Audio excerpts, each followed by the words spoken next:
pledge allegiance to the flag of the United States of America and to the republic for which it stands, one nation, under God, indivisible, with liberty and justice for all.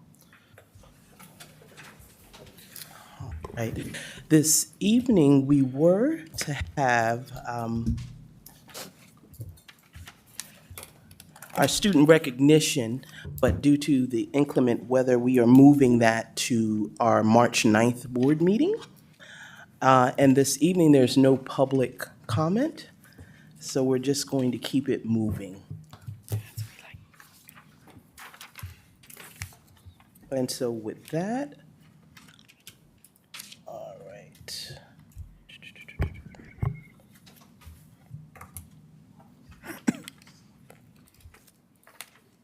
Yep. I had to scroll up. So can I get a motion for the approval of minutes? So moved. Second. Thank you.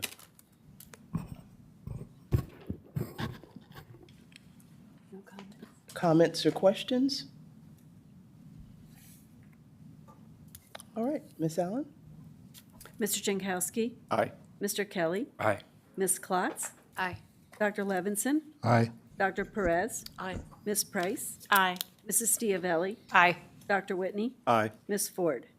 Aye. 9 ayes. Thank you. And so I'm going to turn it over to Dr. Campbell. Good evening, everyone. Welcome. I would like to start off with recognizing the outstanding academic and athletic accomplishments of our students. First, I'd like to highlight a recent Emmaus High School alum.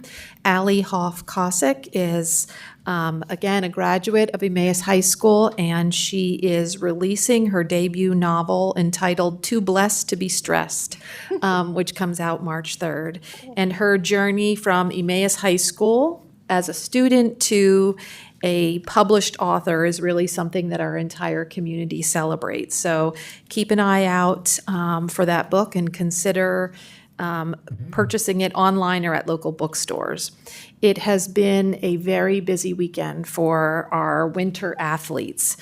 In particular, from our rifle team last week, Zach Brenner was the overall first place winner in the Eastern State Qualifier, and Ryan Feldman was 9th, and both represented Emmaus in their state individual event just this past about a week ago, and so their performance from that state event will soon be released. So we are still watching how Zach and Ryan performed at the state level. Our girls basketball team won in the District 11 tournament, defeated Liberty this past Friday, and they're advancing to the semifinal round tomorrow evening, 6 p.m. at Whitehall, and they play Parkland. So good luck to the girls basketball team. Our boys swim team are the District 11 AAA champions. We also had several individual champions from the boys swim team. Roman Herman won first in the 100 freestyle and in the 200 freestyle. He set a new district record. It's pretty amazing. And also congratulations to the boys 200 medley relay team. Our girls swim team was the District 11 runner-up. From the girls swim team, we had several District 11 champions, including Kayla Kenner, who was the 50 and 100 freestyle champion. Our girls 200 feet freestyle relay were the district champs. Mabry Krause was the 200 freestyle champ, and Ellie Bowen was the 500 freestyle champ. Kayla Kenner was also named swimmer of that district meet for the females. So we have about 14 swimmers from the Emmaus High School swim team who will be headed off to the state meet. Boys this weekend also did a phenomenal job in wrestling. Emilio Albanese is the District 11 individual champion. He's an 11th grader, and he and several of his teammates, including Tegan Cassiola, Zayden Salit, Zyler Salit, and Jackson Max, are headed to the regionals this weekend. Girls wrestling, Olivia Krupp is the District 11 girls wrestling champion, and she also will be representing the Hornets at the state meet coming up. So again, phenomenal athletes who just keep on doing what they do, and we wish them a tremendous amount of luck. I'd also like to recognize several Emmaus High School students who were recently inducted into the National Technical Honor Society through LCTI. Those individuals from EHS are Malia Atkinson, Gabriella Davila, Adrian Ferrer, Holly Hayes, Austin Lauer, Samora Watts, and Benjamin Weintraub. The next portion of my update is some upcoming events that we have here in the district. The first is targeted towards current Emmaus High School seniors. Just recently, the Emmaus High School Scholarship Program, again, for current high school seniors, has opened Monday, February 23rd. So that online process is available through our counseling website, Naviance, Schoology. We've also communicated it on our social media accounts. All applications for those local scholarship opportunities are due by Friday, March 13th. So we really encourage our seniors to take a look and consider applying for those local scholarships. We have many organizations who very graciously support, financially support those scholarships, and there's great opportunities there for our seniors. We just talked about winter sports, and the next, my next update is that spring sports is right around the corner. On Monday, March 2nd, it will be the first official day of spring sports practice. Hopefully the snow will be melted by then. But we're looking forward to another great season for our boys tennis, baseball, softball, track and field, lacrosse, and boys volleyball. Again, all of our spring sports. We're also looking forward to the 2026 International Fair that is sponsored by our World Language Department. And so on Saturday, March 7th, from 11 to 2 in the high school cafeteria, again, our students and teachers of our language department have been hard at work preparing for just a really great cultural celebration in which we highlight and showcase foods, arts and crafts, language from the many cultures that make up our East Penn community. So we invite the community to come out and join us again Saturday, March 7th. Also this spring, we are looking forward to many theater performances by students at all levels. Those that have been announced so far, Willow Lane Elementary is performing Disney's Moana Jr. That actually starts later this week. So they have performances on Thursday, February 26th, the 27th, and the 28th. Please check their school website for details. Albertus Elementary is presenting Beauty and the Beast. Those performances will be held March 25th, 27th, and 28th. Lower Macungie Middle School will be performing the SpongeBob musical on March 19th, 20th, and 21st. Eyre Middle School is performing Matilda Jr. March 5th, 6th, and 7th. And Emmaus High School is performing Jekyll and Hyde March 23rd, and then the 24th through the 29th. Many of our other elementary schools will do performances, and those dates have not yet been released. They typically happen later in the spring. So again, lots of great entertainment happening in the district over the next month. I'd also like to share that our yearbook sales are underway across many schools in the district, and so we always encourage families to check out your school website for specific information on ordering a school yearbook.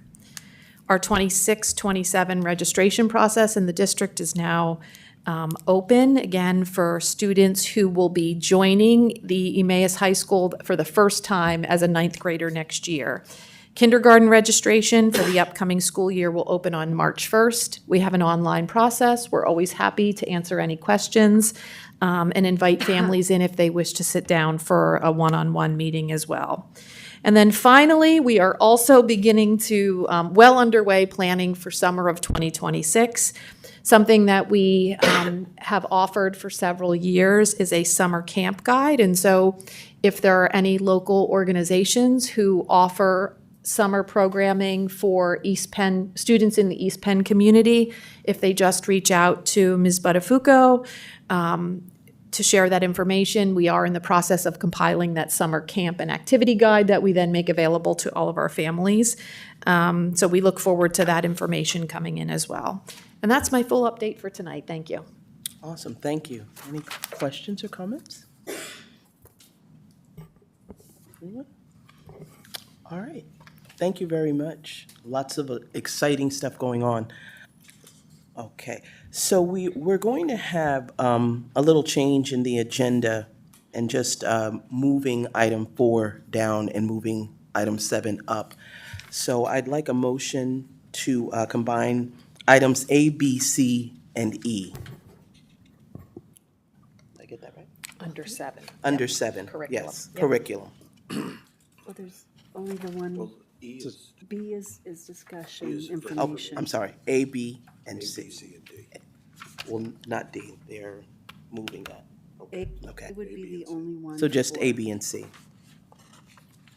Well, the motion would be only for A, for educational conference. The Okay. others are information. Okay, Let me just double check. correction. Just for item A, I'd like a motion. So moved. Thank you. I'm sorry, who seconded? Thank you. All right, and with that, for item A, I'm going to turn it back over to Dr. Campbell. No, I- For any comments or questions. And then I'll, And then we'll take a vote. Yep. Mr. Kelly, Aye. Ms. Klotz, Aye. Dr. Levinson, Aye. Dr. Perez, Aye. Ms. Price, Aye. Mrs. Stiavelli, Aye. Dr. Whitney, Aye. Mr. Jankowski, Aye. Ms. Ford. Aye. 9 ayes. Any questions or comments? Oh, I'm sorry. That's okay. But there is a question, is that okay? Go ahead, you invited it. I invited it. I have just a comment, just to say thank you for adding the line on the top of the conference document indicating how the money is allocated for it. Awesome, Appreciate that. no problem, thank you. All right, moving to item B, 7B. 7B. Yep. Just want to be clear with that, 7B we're moving to, so everybody can keep up. And can we get a motion for that? There's no motion. It's just a discussion, I'm sorry. So I'm going to turn it back over to Dr. Campbell. That's okay. Yes, thank you. So the next portion of our curriculum items on the agenda are for a team of administrators and members from our counseling department to provide an overview of the school counseling K-8 curriculum. And so you'll see later in the meeting, there was another agenda item that would then go into the Chapter 339, which is related to college and career standards. That portion of the presentation will actually be made at a future board meeting, and Ms. Ford will address that. But I just wanted to share that the portion of the presentation that will be shared this evening is specific to the K-8 curriculum. And so first up, we will have Ms. Jen Carolla, who's our Director of Educational Alternatives. She also works collaboratively with our counseling department, and she has several members, I should say a representative from the elementary counseling department and one of our instructional coaches who's here with us this evening and have been involved in this collaborative process of making revisions to our K-8 curriculum. So tonight is information only.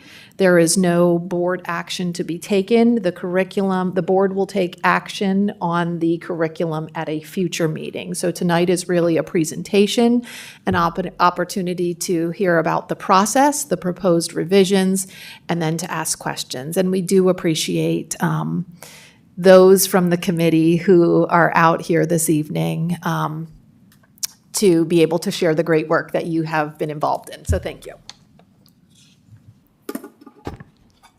Thank you, Dr. Campbell, and good evening, Board.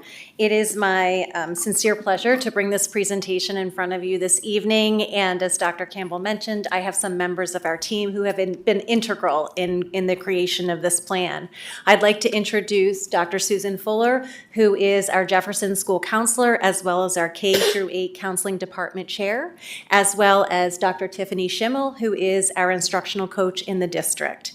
This work that you'll see this evening is the result of a collective effort of all of our K-8 counselors spanning many months of development. It has challenged each one of us, as well as challenged the growth of our program to ensure that we are delivering the highest quality and a strong, comprehensive school counseling curriculum here in the East Penn School District. So tonight, what you'll hear is the reason why we're proposing this. We'll talk about the behavioral supports through MTSS and where this curriculum fits. We'll talk about the alignment, the delivery, the measures of success, and then a few resources we are proposing for your approval in order to support moving forward with this. Important to note with this counseling curriculum for K-8, it is new, it is the first, and we are excited to be able to expand work that has been taking place for many years. So previously, lessons have always been delivered within our K-8 buildings by our counselors, but this curriculum now gives us the opportunity to formalize and standardize that work into a cohesive K-8 framework. It is intentionally designed to develop the social and interpersonal skills that help students be successful academically and socially. The curriculum aligns with standards as well as our comprehensive plan as a district. It strengthens Tier 1 skills and supports for all students, and it ensures equitable access to our counseling lessons across all buildings K-8.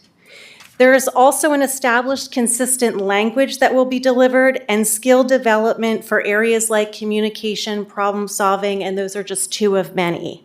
This will then support transitions between grade levels as well as transition between buildings. Importantly, this curriculum basically complements everything that's already in place as far as the individual and the small group counseling supports that we are offering. And we believe thoroughly and strongly that strengthening the foundational skills early and consistently is better positioning our students to be engaged, to increase positive behaviors, and really to increase learning across the K-8 curriculum. This is a slide that you're probably familiar with. It's the portrait of the graduate for East Penn. It defines the skills and attributes that we want our students to leave East Penn with. These are the competencies that we value as a district and we expect graduates to demonstrate. Things like communication, collaboration, problem solving, resiliency. These skills are built intentionally over time. And our K-8 counseling curriculum is one of the ways that we begin developing these competencies early. It provides explicit instruction in the social and interpersonal skills that support what you see in front of you in the portrait. This alignment helps move this portrait from a vision statement into a daily practice beginning as early as kindergarten. With that, I'll now turn it over to Dr. Fuller, who will explain where this curriculum and how this curriculum fits into our MTSS model.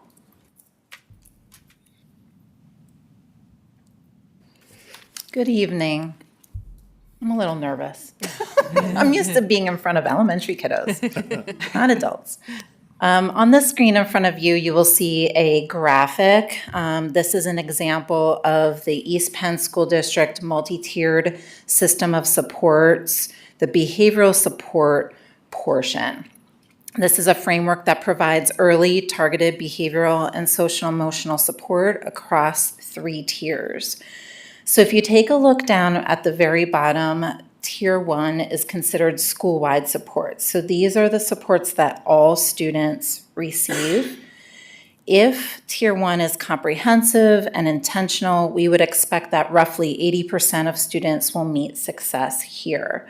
So some examples of supports that take place in Tier 1 would be our K-8 school counseling curriculum, the Harmony curriculum, Positivity Project, and also calm spaces in all of our student spaces in elementary school, for example.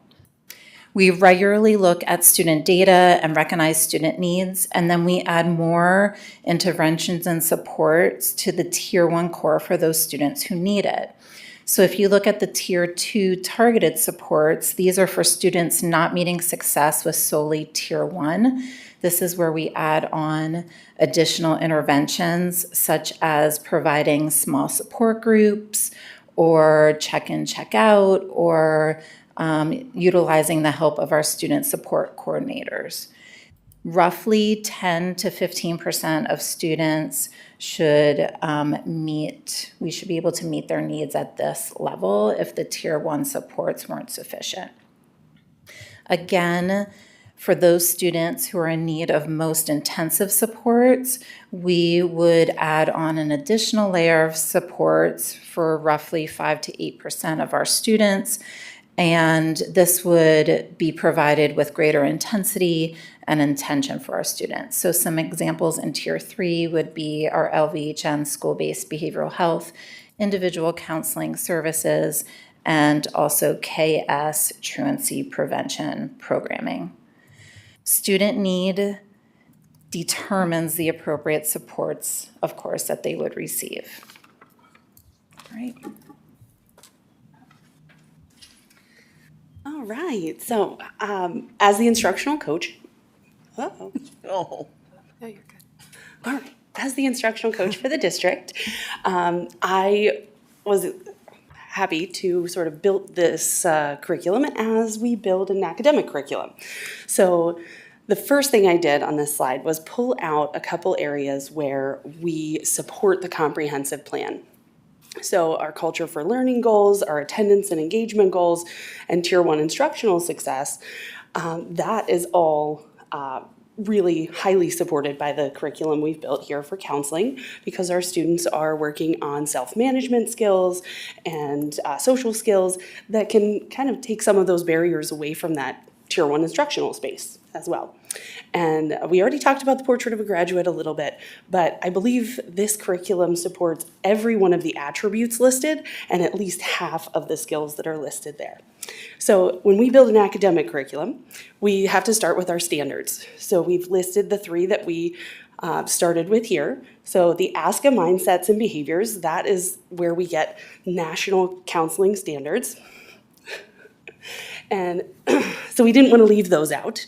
But also the CASEL core competencies. These are 5 areas that are research-based, and we wanted to make sure those were in there to catch all of the SEL competencies we want our students to have. And then, of course, we have to align to the PA Career Education and Work Standards, so we made sure of that as well for this curriculum. So the next 3 slides, I kind of pulled out a few skills and bits of knowledge that our students will be gaining through this curriculum, so that you can see that each grade was not built in a silo, right? They were built upon, like, each grade has new skills and it naturally builds. So in kindergarten, I'm going to use the first one as my quick example. In kindergarten, they're naming feelings and asking for help. And then that goes to talking about feelings and noticing others' feelings. And then explaining how feelings and actions affect others.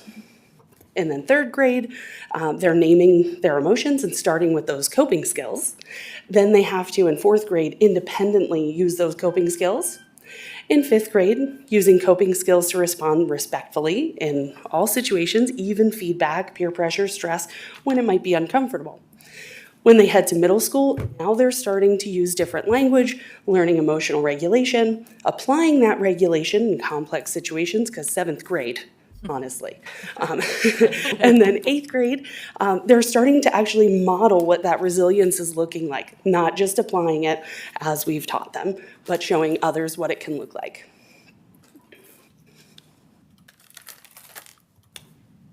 So in front of you, you'll see these two PA acts that help to drive programming and curricular decisions in the K-8 school counseling curriculum.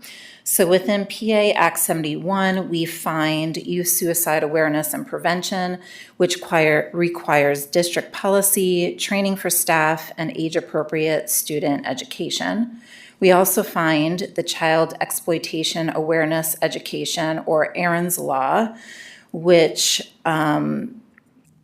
gives to our students K-8 age-appropriate prevention-oriented child exploitation and sexual abuse prevention education. And then we have PA Act 61, and within this act, we find the anti-bullying law, which requires district policy, safe reporting mechanisms such as Safe to Say, district prevention, intervention, and education programs, and also staff training. Since these topics are a little bit more sensitive, we wanted to actually pull out exactly what skills and knowledge we're talking about when we discuss Aaron's Law and suicide awareness and prevention. So before I start going on all of it, I promise I'm not going to read it, but also when you see a K, that is a piece of knowledge that our curriculum is going to make sure our students are acquiring with our instruction. And if you see an S, that's a skill that our students are going to acquire by going through this curriculum. So in kindergarten, the language is the trusted adults and knowing that trusted adults help keep us safe, right? There's the Aaron's Law connection. Trying strategies to regulate big feelings, that's the kind of stuff in kindergarten. Just like the continuum I showed you before, this is going to build over the years. So we're just going to jump a little bit to where we go in 5th grade, where students are going to be expected to know that there are warning signs when someone's struggling, and it's important to find adult support when we see those, right? So that's how that kind of language is adjusting and being more and more age appropriate. All the way to middle school. Now, this is where we mentioned the coping strategies are coming in. Trusted adults are still being highlighted, applying coping skills in different scenarios, and that idea of resilience coming in, and an advocacy throughout. All right, so we just wanted to pull those out so that you could see exactly what we mean and how we are addressing it at each level. Let's talk a little bit about the delivery of our K-8 curriculum.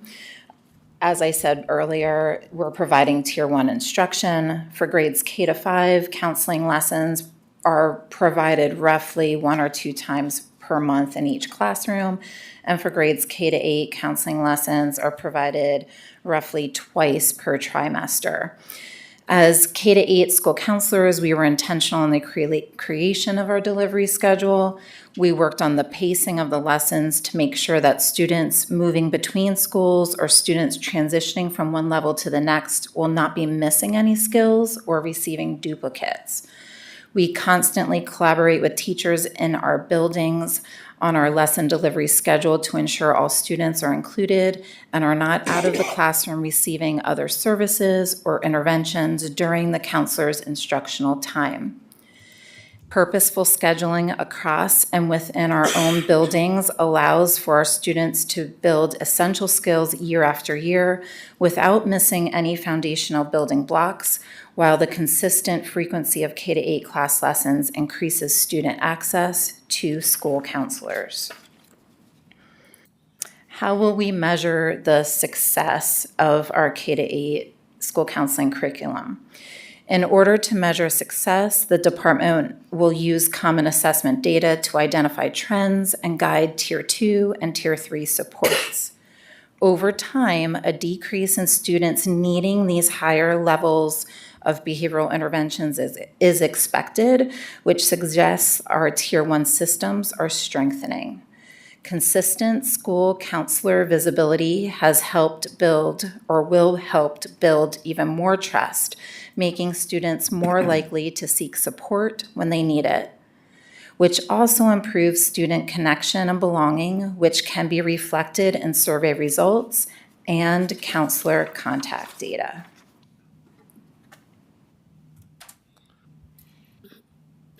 To wrap up the presentation, these are 3 resources presented here that support the Tier 1 SEL instruction. Aaron's Law Foundation curriculum. In order to deliver Aaron's Law content, our counseling team has selected the Aaron's Law Foundation curriculum. This resource is age and developmentally appropriate for individual grades and focuses on what you've heard previously, understanding personal boundaries, identifying trusted adults, and knowing what to do when something feels unsafe.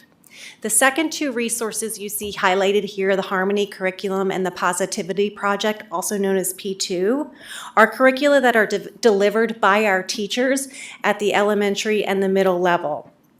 Harmony supports building community through relationships and builds social emotional skills, in our K-5 buildings. This is a scripted resource that offers opportunities for students to engage in classroom culture building. Thank you. My apologies. Okay. That came out of nowhere. So it supports opportunities for students to engage in classroom culture building by participating in circles or what Harmony calls meetups. There are paired individual activities where students are working with each other. And there is 25 minutes built into the daily schedule for every grade level for Harmony to be delivered by the classroom teacher. This curriculum was actually selected by a stakeholder group of elementary counselors and teachers. And then moving on to the Positivity Project, or P2, this is a strengths-based approach that helps students recognize strengths in themselves and reinforces the importance of relationships. There are 24 characteristics, and 1 trait is presented each week. This is delivered by content teachers at the middle level, and it's done through a rotating department schedule. So each week, a different department will address it in their content area. Prior to the selection of P2, mixed teams of administrators, counselors, and teachers from both of the middle schools met with representatives from the P2 curriculum.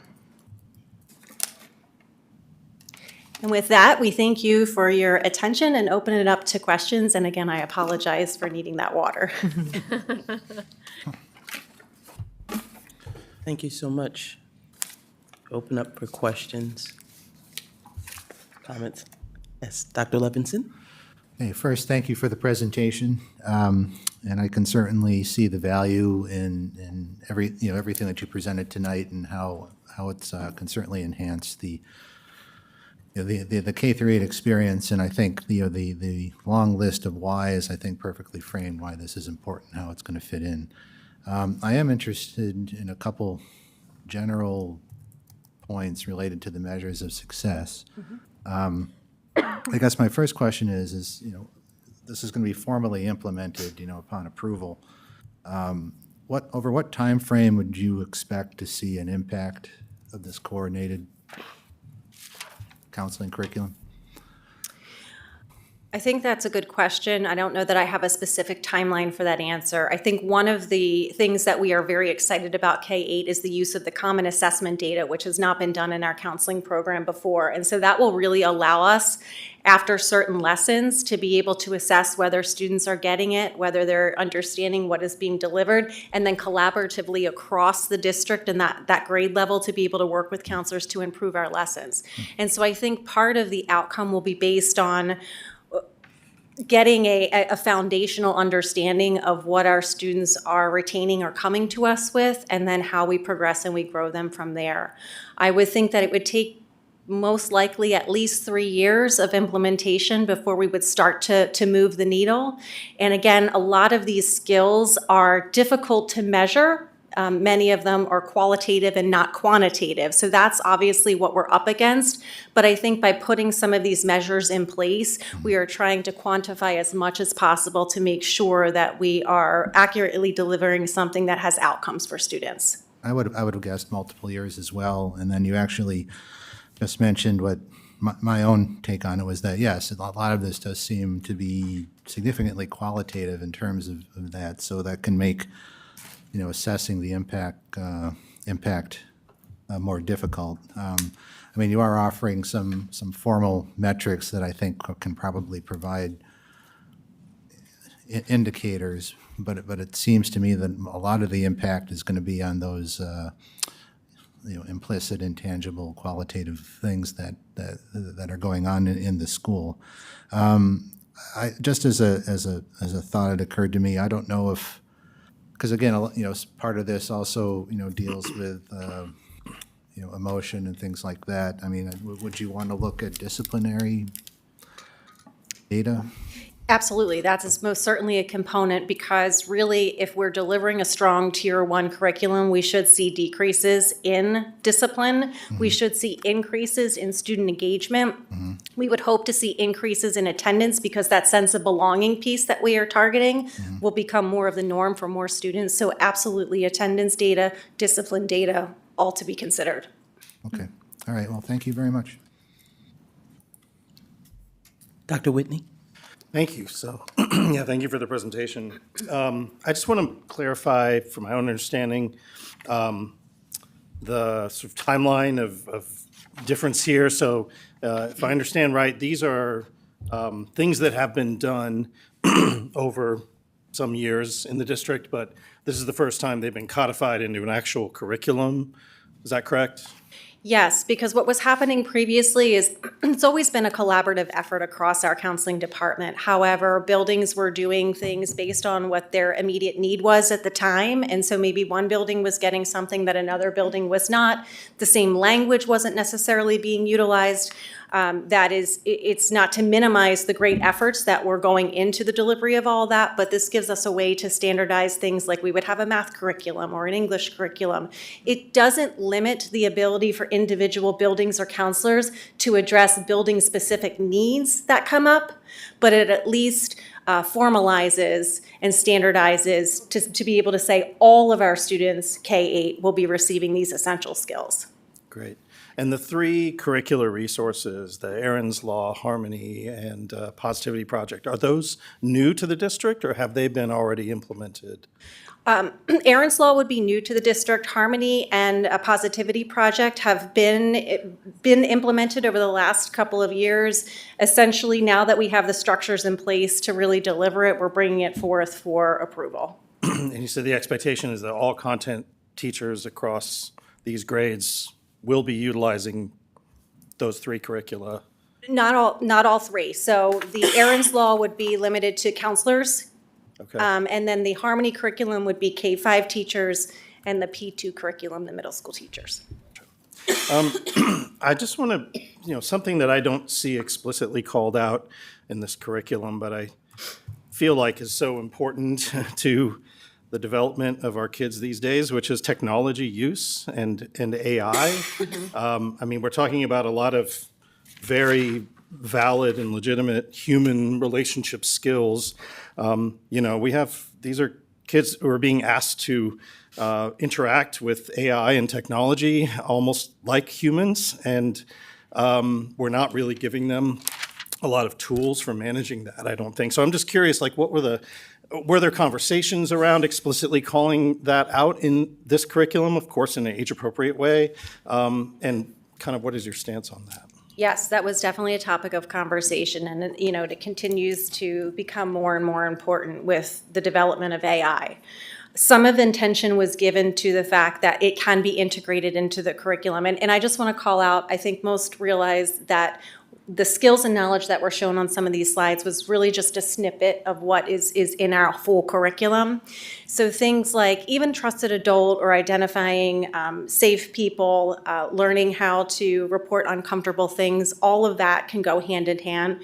We also recognize that that our media specialists, our librarians, also deliver digital safety. And so really it should be and will continue to be a collaborative effort between those departments to make sure that we are delivering robust digital safety and understanding for students, especially as all this evolves. So there'll be some common language between the media specialists, counselors, Yes. be working together to deliver that. Okay. And just one other question, I guess. I see restorative practices mentioned, I think it's in Tier 2, and the mention of disciplinary measures and things like that. I think I've asked this before, it's been a while, but what is the district's use of restorative practices? When are they used? How are they used? Can you summarize that? Sure. I will say at the elementary level, one of the areas to highlight in the Harmony curriculum is this idea of the meetup, which is intended to build community within the classroom. And so teachers are encouraged to use the meetup circle outside of that Harmony time that's scheduled. If there is a recess issue that comes up, or if there's some type of disruption between students within the classroom, teachers can call a meetup and talk about how does that impact other people? How does that make us feel? Which is intended to be more really the precursor to restorative practices, helping people understand the impact that their actions have on others. So I would say at the elementary, that's where you're seeing just a little bit of a restorative practice starting to form. And as we get into the middle schools and the high school, there are certain student support staff members who have been trained. There are many staff members who have been trained in restorative practices here in the district. So let me start with that. But there are certain staff members, like our student supports coordinators, our student advisors, they have all been more recently trained. And so those individuals often will use restorative practices for disciplinary infractions when they occur, never taking the place of consequences, because that's really important to reiterate, but also helping to restore any broken relationships either between teacher-student, student-student, and helping students to actually grow from the experience and not just get the punitive response to their action. Okay. So it kicks in at a certain point or based on certain infractions or certain situations, and it's kind of at the discretion, it sounds like, of the student sport coordinators, or? It's more defined, I think, because you have, when infractions happen, the administrative staff, also most, if not all of our administrators are trained in restorative practice. So they're using it on the daily in conversations that they're having with students and teachers. But then if it gets to the level of another layer of intervention could really be a helpful, the administrators are passing that on to some of our other student supports. And also our student supports are recognizing, because our student supports is, in terms of advisors and student supports coordinators, communities and schools, are meant to be proactive and preventative as well. So as they're making observations of situations that are happening in the school building, in the hallway, at lunch, they could just unilaterally be pulling a restorative meeting together to help mend something before it actually turns into something. Okay, all right. Thanks for the clarification. Sure. Thanks for the great work. That's all the questions I have. Thanks. Thank you. Ms. Klotz? I have more of a comment than questions. So looking over this presentation and all of the just very valuable information included in it, I think this will help guide our students into more collaboration with each other and hopefully, bring tense situations down. And looking at this, it actually gives me hope for the future of our country, actually. So thank you so much. I think other people could use this as well. Thank you. Thanks. Thank you. Anyone else? Mr. Kelly? I just wanted to say thank you for this. I know you guys have been doing this for years in the district, and putting it together, starting this process here is phenomenal. So thank you. Dr. Perez? Thank you. Thank you as well, and I appreciate the effort towards alignment and making sure that the curriculum was delivered equitably across the schools. Thank you. Really important. You said the teachers are already delivering the curriculum, or? Yes, Okay. yes. All of the teachers, or just some of the, it's hit or miss? All of the teachers are. Okay. Yes. So is there ongoing PD that happens for that? There is some PD, yes, and new teachers coming in for our new teacher induction program also get PD both at the elementary level as well as the middle level, yes. Thank you. I know this was K-8, and I apologize, I haven't studied the high school That's okay. program of studies like word for word. But are there opportunities for kids at the high school to take classes like youth mental health first aid or something like that to help support some of the skills that they'll be bringing up to the high school? Where we find a lot of opportunity at the high school level would be through involvement in some of the small group offerings that we have, in addition to some of our clubs, like our Avidum Club that, I'm sure you're familiar with, suicide prevention. And so it's less curricular, although we do have a positive well-being class that is an option for students to take as part of our wellness fitness department. And I know that that's a highly sought-after class for a lot of students. It is integrated, I think, in other curricula as also, in addition to health courses themselves. But you don't find the intentional delivery of instruction as much at the high school level as we're talking about in this specific presentation. Great, thank you. Two more questions. Sorry. Sure. How are families engaged to support the implementation of this curriculum? Or how will they be if they're not? Absolutely. So when we talk about our sensitive topics regarding suicide prevention and in particular Aaron's Law, there will be information sent to families that our counselors are about to go into the classroom with the dates that they're planning on going in. The intent is also to provide them talking points. This is the language that we used with your students. We encourage you to have the conversation at home, and if you have questions or concerns, please feel free to reach out to the counselor at each individual building. So that's one way of informing. As far as our Harmony and our P2 programming, parents are also notified usually in the beginning of the school year that we have this happening, and if they're interested in learning more, or if their students are coming home with this language, this is where it's coming from. And I will say a lot of the buildings put in their newsletters, the administrator newsletter that goes out on a monthly or weekly basis, many of our building administrators highlight all of this work that's happening on a regular basis. And I really love the use of data to measure success. What it is, and the use of the common assessment data is fantastic. Thank you. What survey is used for sense of belonging, or is it the same as the climate survey? Right now, the Panorama survey is our source of data for that, and so that's where we're looking at that component of sense of belonging. And is it just administered to students, or is it triangulated with staff and families as well? Currently, it's only students. Thank you. Thank you, Dr. Perez. Anyone else? I just wanted to say a quick kudos and congratulations on your work in developing this new curriculum. I'm really heartened to see the focus on belonging, connectedness, empathy.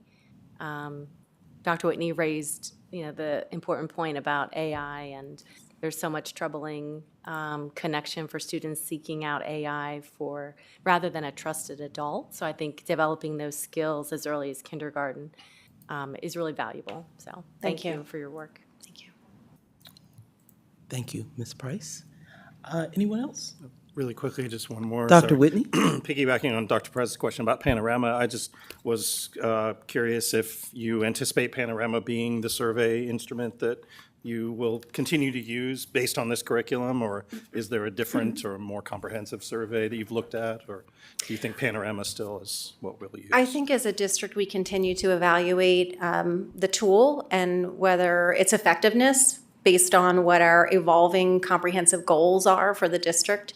And so at this point in time, I don't know that there's any thought to change it, but as things evolve and as needs evolve in the district, we certainly could look at other tools to measure these outcomes. Does Panorama have other surveys, or are we using their baseline survey or whatever? We are able to tailor the survey based on questions so they have a bank of questions, and we're able to identify which work most closely with the goals of the district and what we're trying to achieve. Gotcha. Thank you. Thank you. Dr. Whitney, anyone else? All right. So I will wrap up with some quick questions, but first, a huge thank you for the information and the presentation. Really appreciated getting down to the pieces and getting a really clear understanding of where, it's headed. So thank you all for that. One question I had, I see in here that grades K through 5, they're being met with 1 to 2 times per month, and then by 6th through 8th grade, it's 2 times per trimester, correct? I just was wondering, is that based on a state or national average, or is that arbitrarily determined? And Or is it solely based on the volume of children that you have to see?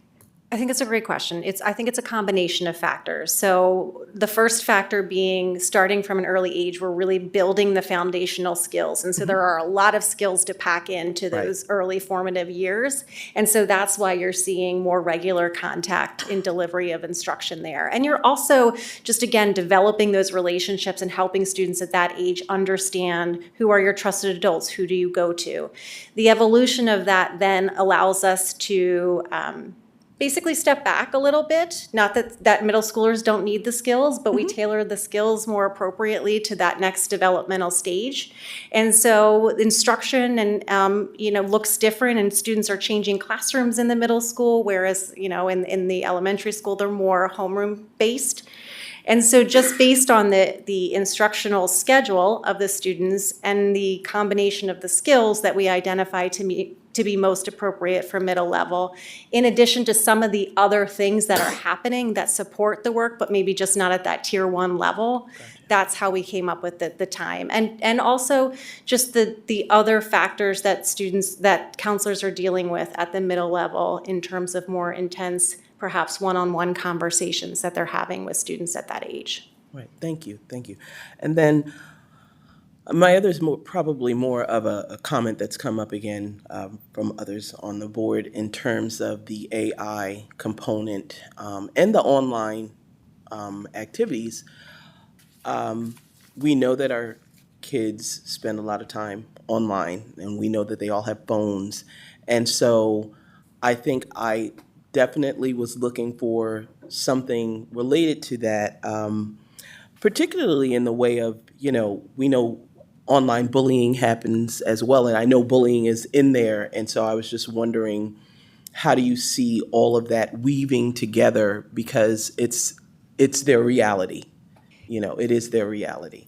Agreed, and I think that that's a wonderful connection that you just made there. So some of the topics and the themes that are in this curriculum we are able to bring in a lot of different experiences that fall under that umbrella. So when we talk about bullying, absolutely we have to talk about social media, we have to talk about internet safety, we have to talk about hiding behind a screen, and that doesn't make it okay. Mm-hmm. So those are, while you don't see those listed out specifically, those are all integrated into the lessons that would be delivered.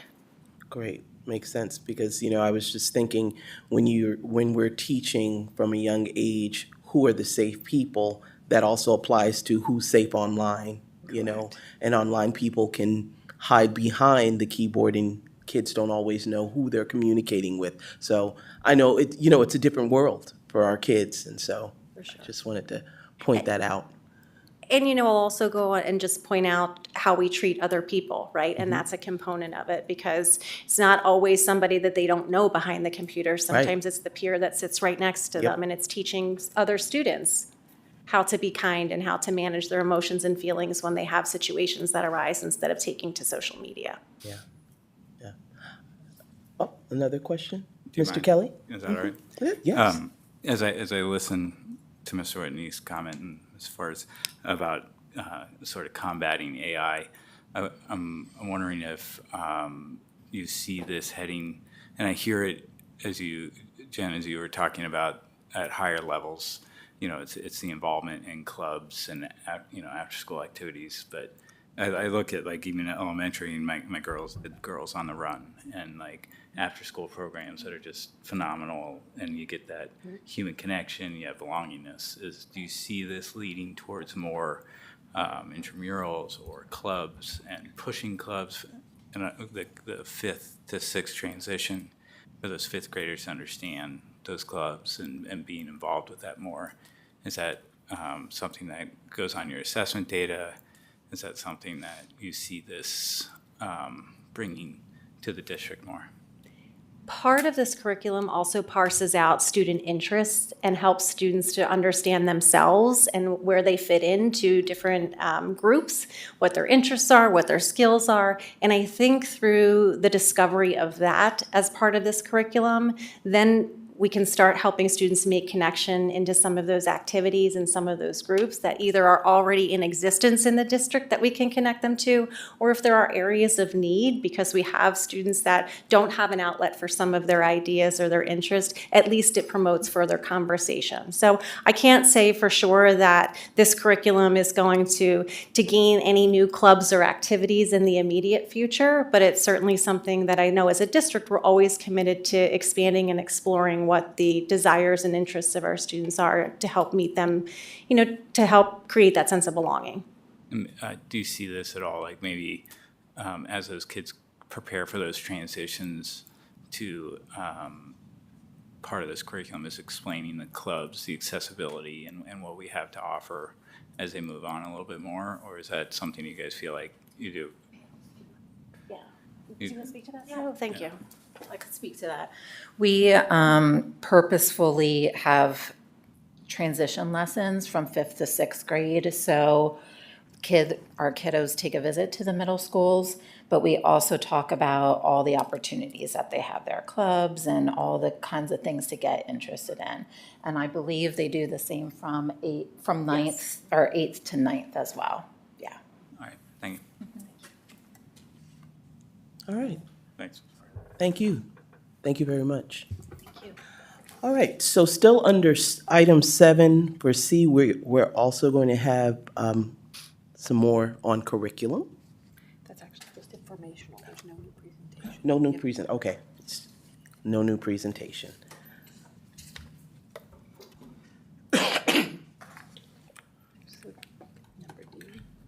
And so for item D, that actually is being moved to our March 9th meeting.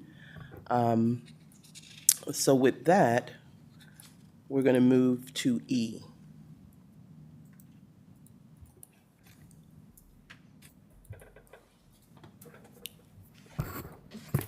For the calendar. Motion? Nope, it's information. And that's just informational. We do have some information. The first draft of the 26-27 student teacher calendar is on the agenda for this evening. Administration, we have Dr. Povolitis, who oversees the calendar development process, will provide a high-level overview for those board members who've been with us for some time. You will find that the collaborative process through which we work for many months, we follow that same process. Some key things that you will also hear in Dr. Povolitis' summary of the calendar, meaning the development process, is that there's also a high level of collaboration among Lehigh County superintendents so that we have, to the greatest extent possible, consistency in programming for our students who attend LCTI. And again, I'll turn things over to Dr. Povolitis. He'll point out some highlights of the calendar. This evening is informational only. What has become a standard or regular practice for this board is that you will see the calendar then in 2 future meetings. Next month in March, it will again appear as an information item. And then what we are looking for is at the second meeting in March, the board will take action to actually approve the calendar then for next year. Thank you. All right. Thank you, Dr. Campbell, and good evening. So as Dr. Campbell mentioned, as in previous years, this school calendar that's in front of you was built with an attempt to maximize our instructional time while balancing the importance of professional development, parent schedules, and overall consistency with other Lehigh County schools. Specifically, LCTI programming is important there to have the consistency with the other Lehigh County schools. In addition, the teacher contract stipulates the total number of teacher days. This draft calendar reflects 183 student days, 189 teacher days. The first student day will begin Monday, August 24th, and the last student day is Wednesday, June 9th. There are 2 built-in snow days. There's also, the school district may use up to 5 flexible instructional days per school year if needed. In addition, the calendar was developed in collaboration with Lehigh County superintendents, East Penn administration, our building leaders, as well as EPEA leadership. And so at that point, that's all I have for my brief overview. If there's any questions, I'd be happy to answer them. All right. Thank you. Mr. Jankowski. Just one question. It has nothing to do with having 3 kids who are in school, but what was the rationale behind having the 2 full weeks for the Christmas holiday again, considering, it doesn't technically begin until the 24th, but. We've heard a lot, maybe not from everyone, but we've heard a lot of positive feedback with the 2 weeks. And so based on that, teacher feedback, parent feedback, administration feedback, a little kind of breather that people felt. And so based upon that overwhelming amount of feedback, I understand it may not be everybody, but that's why we've kept the 2 weeks. And it's consistent with other Lehigh County schools. I know where as you well. live, so. So I'm assuming the other schools in the Lehigh Valley are doing the same. I think every single one, yes. So coincides then with the LCTI schedule. Yes. Is this something we would anticipate going forward? It would be every year, 2 weeks? I'm not asking you to predict the future, but. It's reevaluated every year. So I think, we would look at that next year. Okay, thank you. Sure. Any other questions? We said have fewer than 3 kids. Yes, apparently. I could be wrong. I didn't go back and look at prior calendars, but starting school on the 24th seems a little earlier. It is a little bit earlier, Yeah. yes. So we did push it back a little bit just to. Actually, it's about a week, if you think about it. Right, push because, it back yeah. 1 week. And really, as we reviewed all of this, again, talking with other Lehigh County schools, we've heard a lot of feedback about AP exams, PSSAs, Keystone exams, and the importance of getting instruction in early. And so starting a little bit earlier. Yeah, because school will be ending a little bit earlier in June. Yes. I also think as a consequence of having 2 weeks for the winter break, Sure, that all plays into it. you have to pick up some days somewhere. Absolutely. Okay, And it's a consistent 10-week summer break. sure. Okay, thank you. Thank you. Actually, sorry, go ahead. Ms. Klotz? I would just like to say, Dr. Povolitis, I fully appreciate the 2 weeks. Okay, Thank you. Mr. Jankowski? So starting the week earlier, how does that impact fall sports in the beginning of their conditioning season? So we did work with the athletic director. I know Dr. Campbell had specific conversations with the athletic director, and that will be worked out, apparently. I don't have all the details of everything, but. Okay.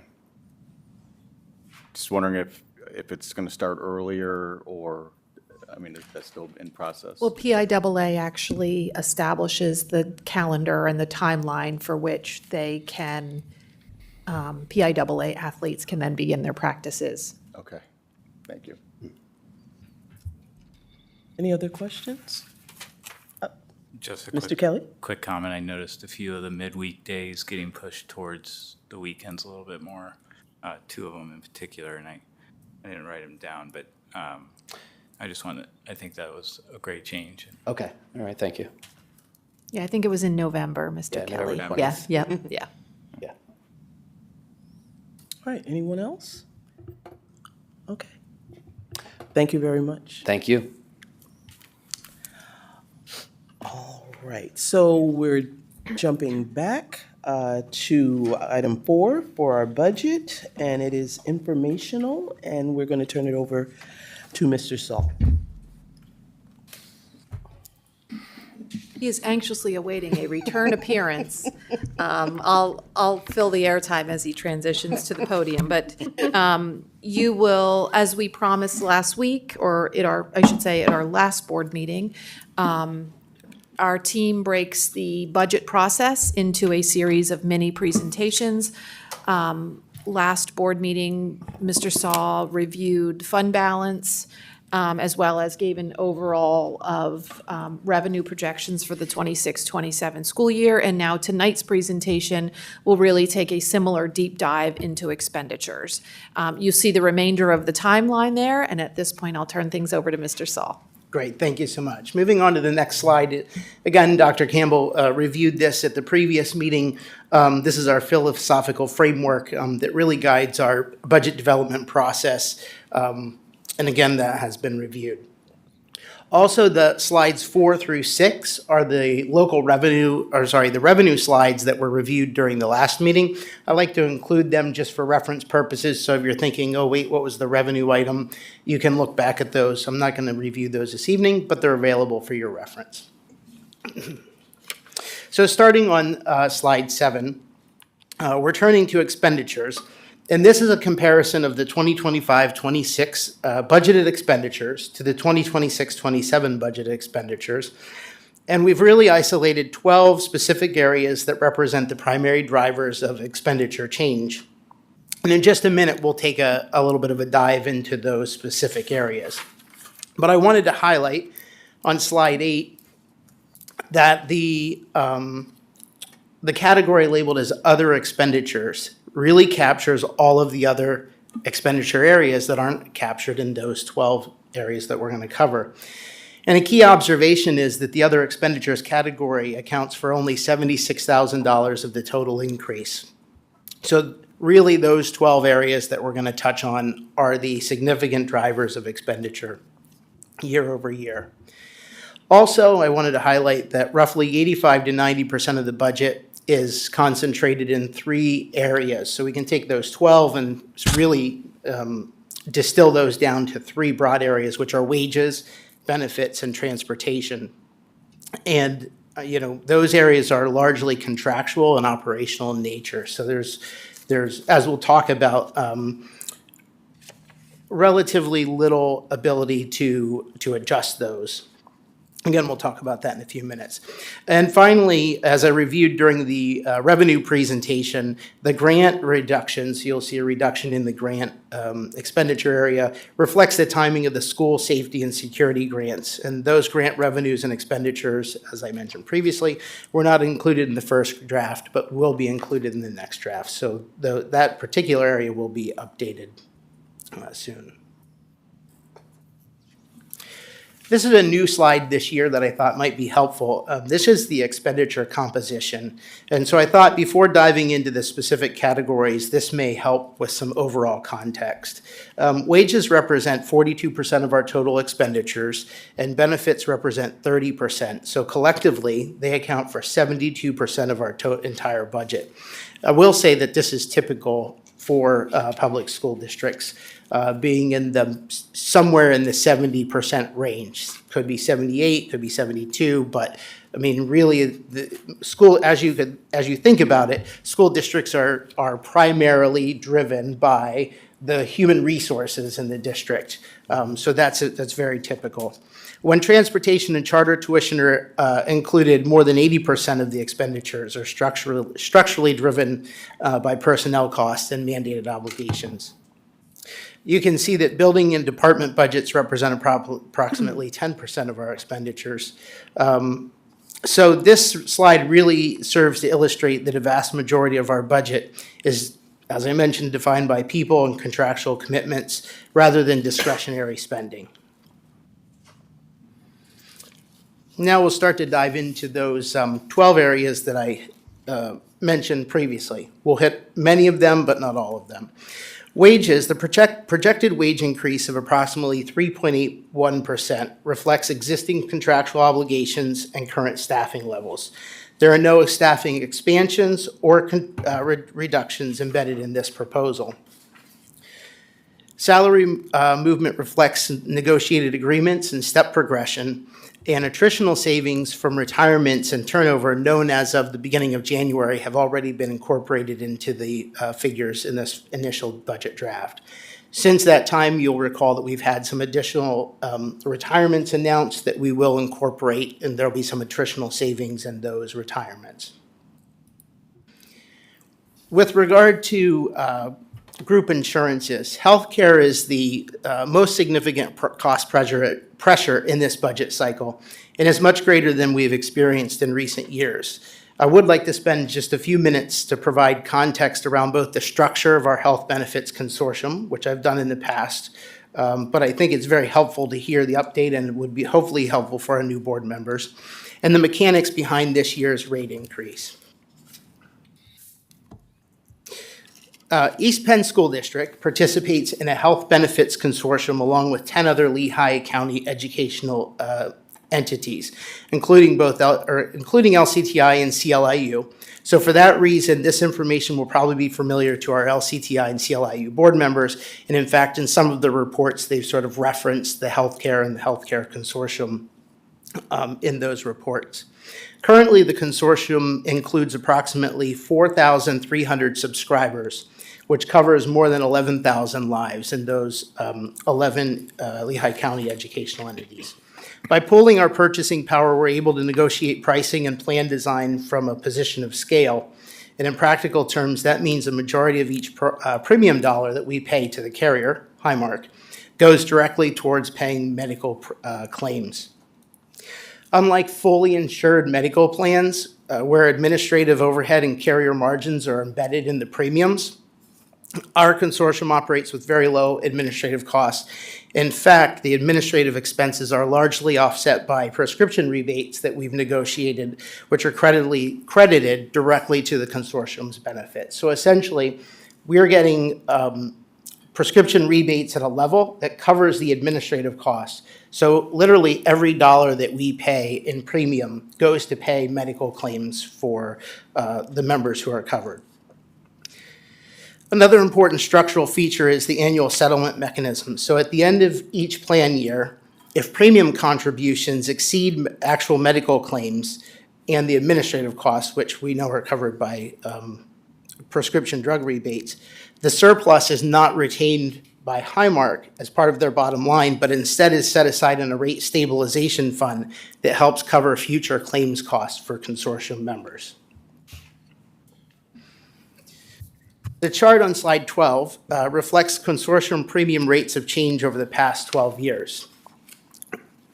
While there have been a handful of years that have elevated increases, over the last 12 years, the average increase, as you can see on the last bar, is an average of 6.2%, which is an average that is significantly lower than the national healthcare trends over that same period. Again, this is possible because of the stabilization strategy and utilizing that rate stabilization fund. Speaking of the rate stabilization fund, this is really similar to fund balance. When premium contributions exceed actual claims, the surplus accumulates, as I just described, but when claims exceed the expectations or market trends spike unexpectedly, the stabilization fund can be used to smooth the impact on annual premium rates. Between 2014 and 2017, the stabilization fund, you can see, grew significantly. The reason for that is that Highmark was applying their company-wide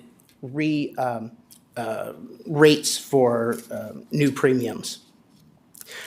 Identifying that, the consortium met with Highmark and talked about the possibility of using the consortium-specific claims to evaluate the increases and develop a trend. And Highmark was amenable to that.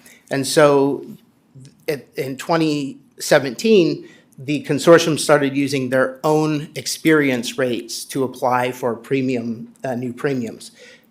That had the impact of moderating the amount that was continuing to be put into the rate stabilization fund.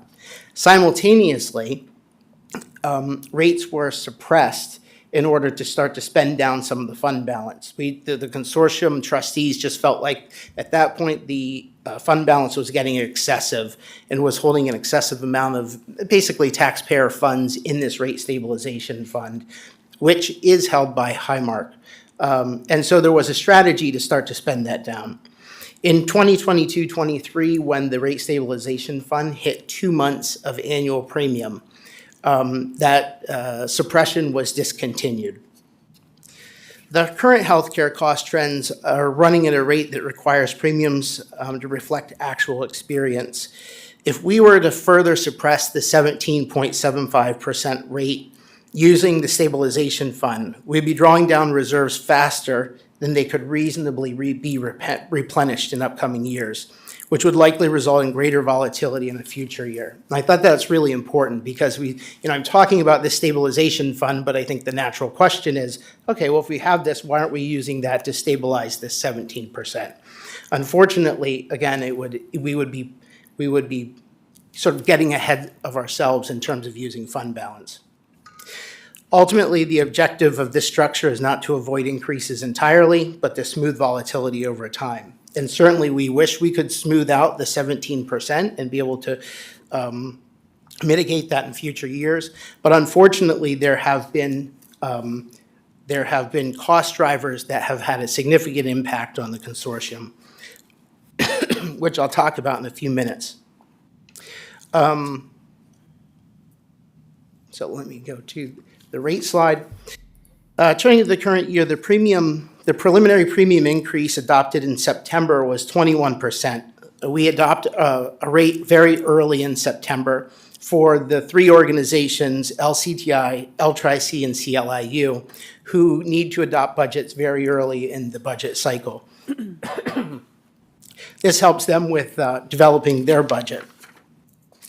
However, recognizing that 21% was rather significant, the consortium trustees continue to monitor claims experience, and in December, the rate was reduced to 19.85%.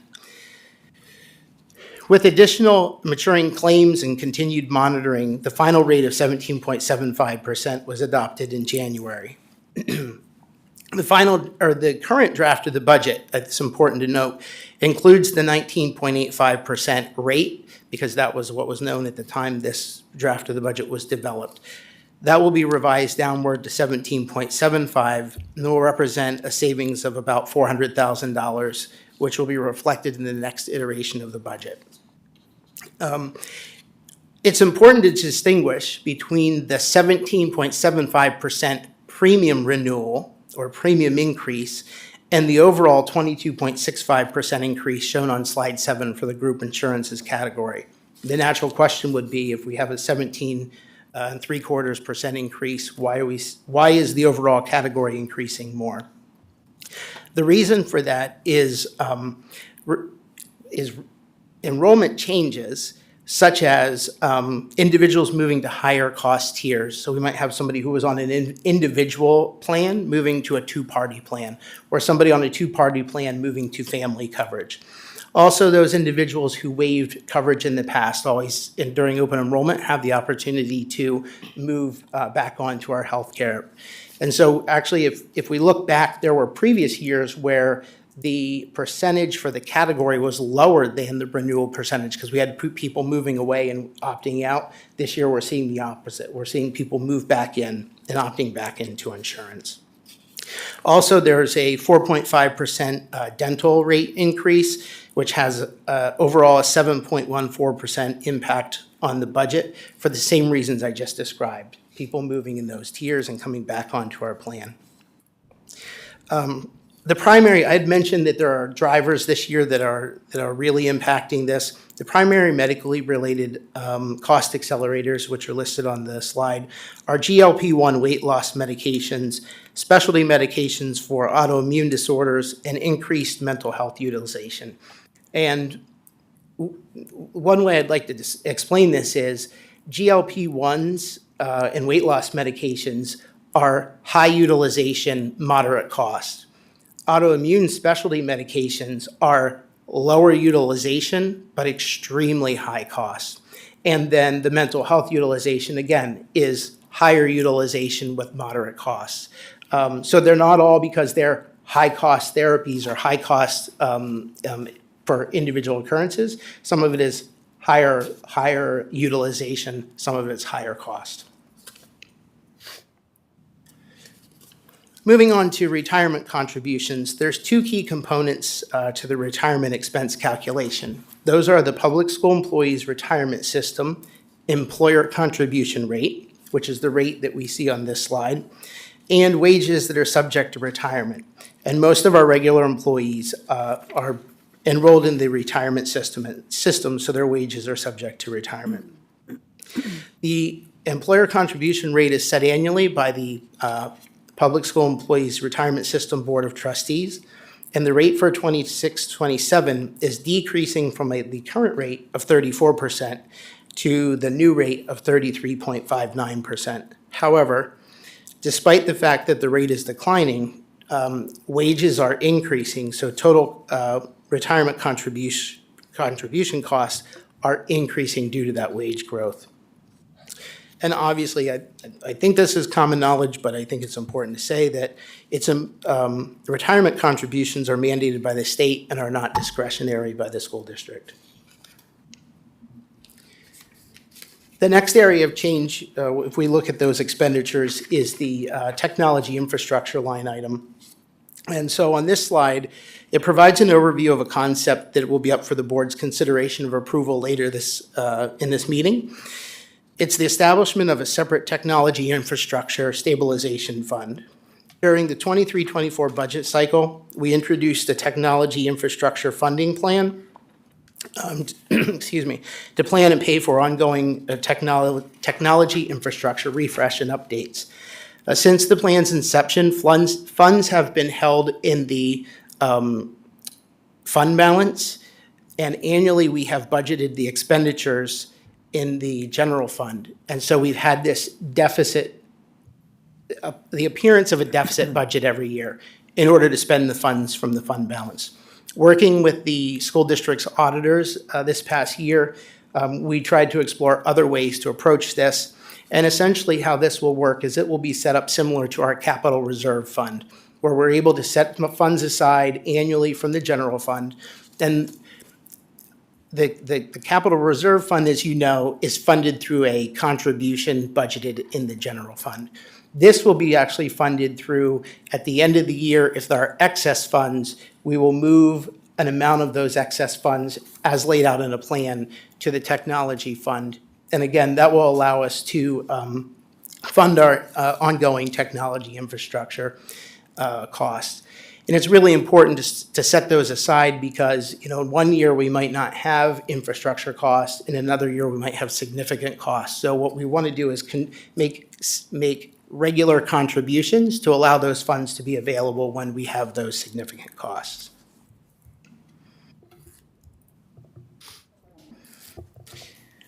The next item is our charter and cyber school tuition rates. On slide 17, we see the trend of charter school tuition expenses. The bar for each year is broken into regular education students, which is the green portion, and special education students, which is the yellow portion. As noted, the 2025-26 year reflects the revised tuition rates that were approved in the state education budget. And I'll touch on those when we move to the next slide again.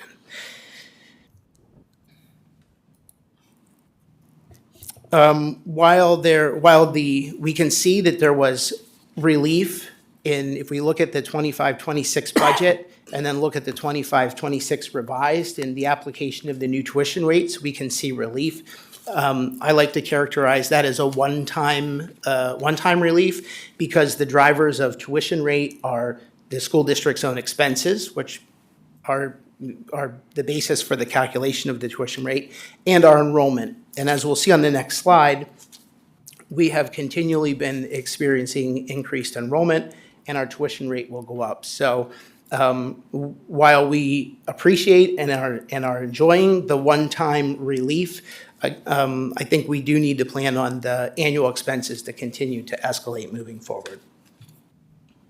On this slide, you can see through the 23-24 year, there was a single tuition rate there actually was a single tuition rate for charter and cyber. I know it's represented as cyber, there's an NA there, but there was a single rate for both.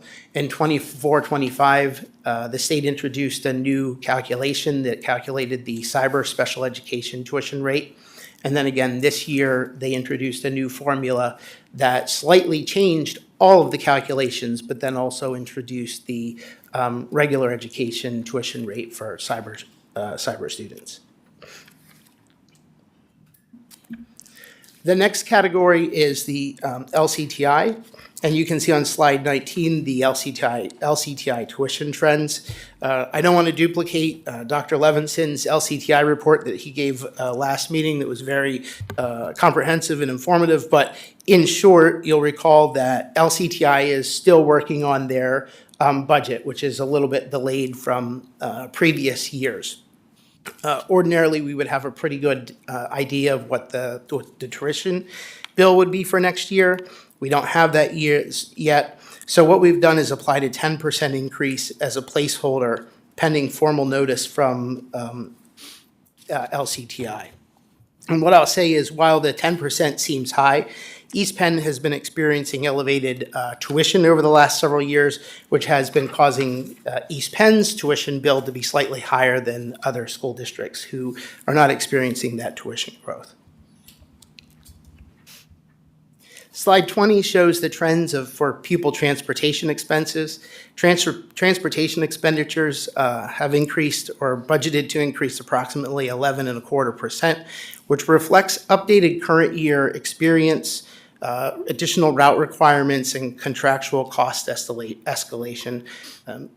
You may recall from previous presentations that our annual cost escalation is 4%, but certainly these other things are playing into the overall total increase.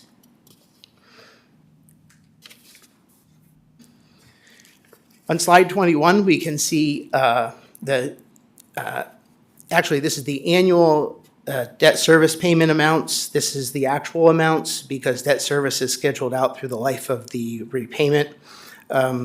These amounts represent our current debt and do not reflect any future anticipated borrowing at this time.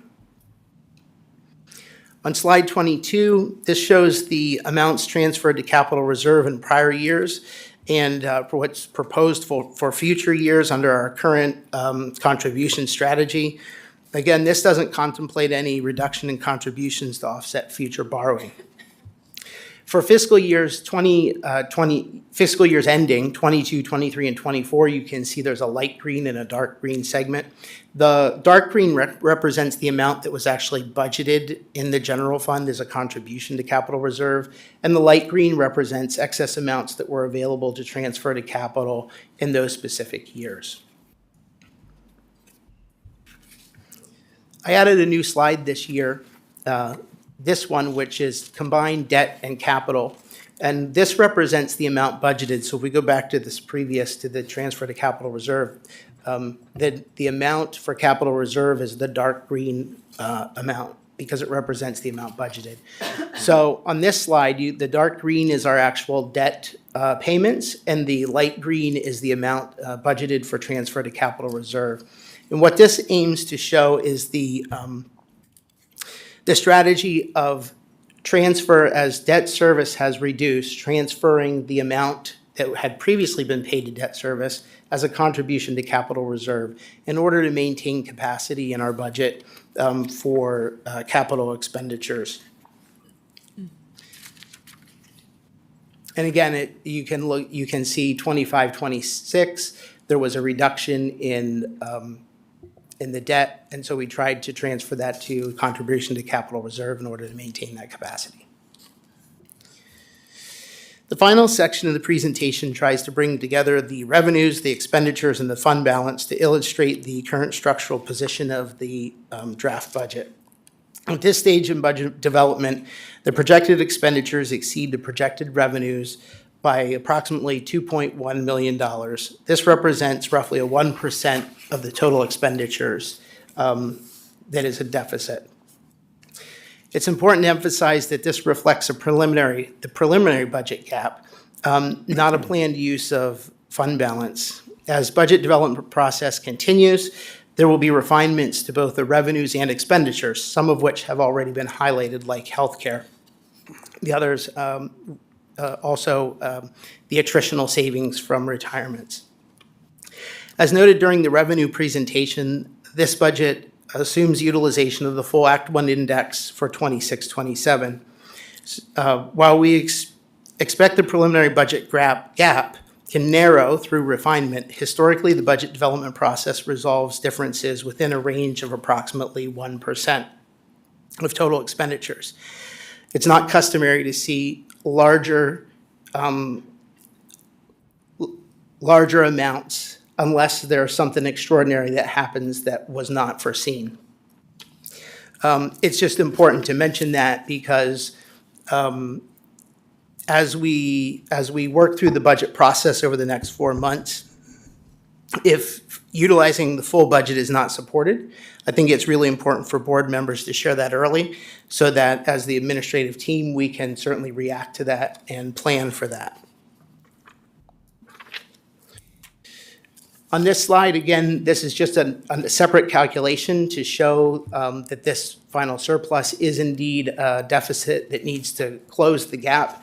It is not a planned deficit as we have done in the past, specifically related to things like the instructional tech or the technology infrastructure funds. So in closing, this is an early version of the budget. But it does preserve the existing programs, maintains capital, current capital commitments, incorporates structural improvements like the technology infrastructure plan, addresses significant healthcare pressures, and is framed within Act 1 parameters. So with that, I am happy to answer any questions about the expenditures. Dr. Levinson. Mr. Saul, thank you again for the thorough presentation, our annual thorough presentation on expenditures. I have two areas of questions. So later in the meeting, we're before the board to approve the technology fund stabilization, or technology stabilization fund. So I just wanted to get clarification. So basically, the stabilization fund from year to year is going to be funded with, you said, excess funds? Correct. So these excess funds are not budgeted funds. So what that says to me is that these are leftover monies that we see at the end of the year. Is it possible then that we could have years where there are no excess funds, in which case then we won't be making an annual contribution to that? That is certainly possible, and what we would do is adjust our plan accordingly. Okay. And how is this different than, for instance, we showed that the capital plan where we've built in, debt plus capital at a relative amount. What's to say that we can't do the same thing? There is nothing preventing the same thing. What I would say is in our current fiscal environment, it would be difficult for us to try to work in that fixed contribution, that fixed annual contribution. Okay, so what we're proposing is that we're going to get some seed money at the conclusion of this school year, and then it's basically going to be year to year looking at, what can we, sock away in this particular account, if you will, in order to address that. Correct. And the seed money would be money that is currently in the fund balance that is dedicated for this particular purpose. Okay. So what we would be asking the board to do after approval of the fund would be to make a transfer, a one-time transfer from the general fund to that fund, which would essentially, and it would be using budgetary reserve, which would have the impact of then moving it out of fund balance and moving it into the reserve fund, the technology stabilization fund. Okay. If that makes sense. Yes. Thank you. So, and my other question, and I know that this is you're probably not going to be able to provide a lot of detail on this yet, but I did notice in the expenditure list that district priorities are effectively zeroed out in the numbers.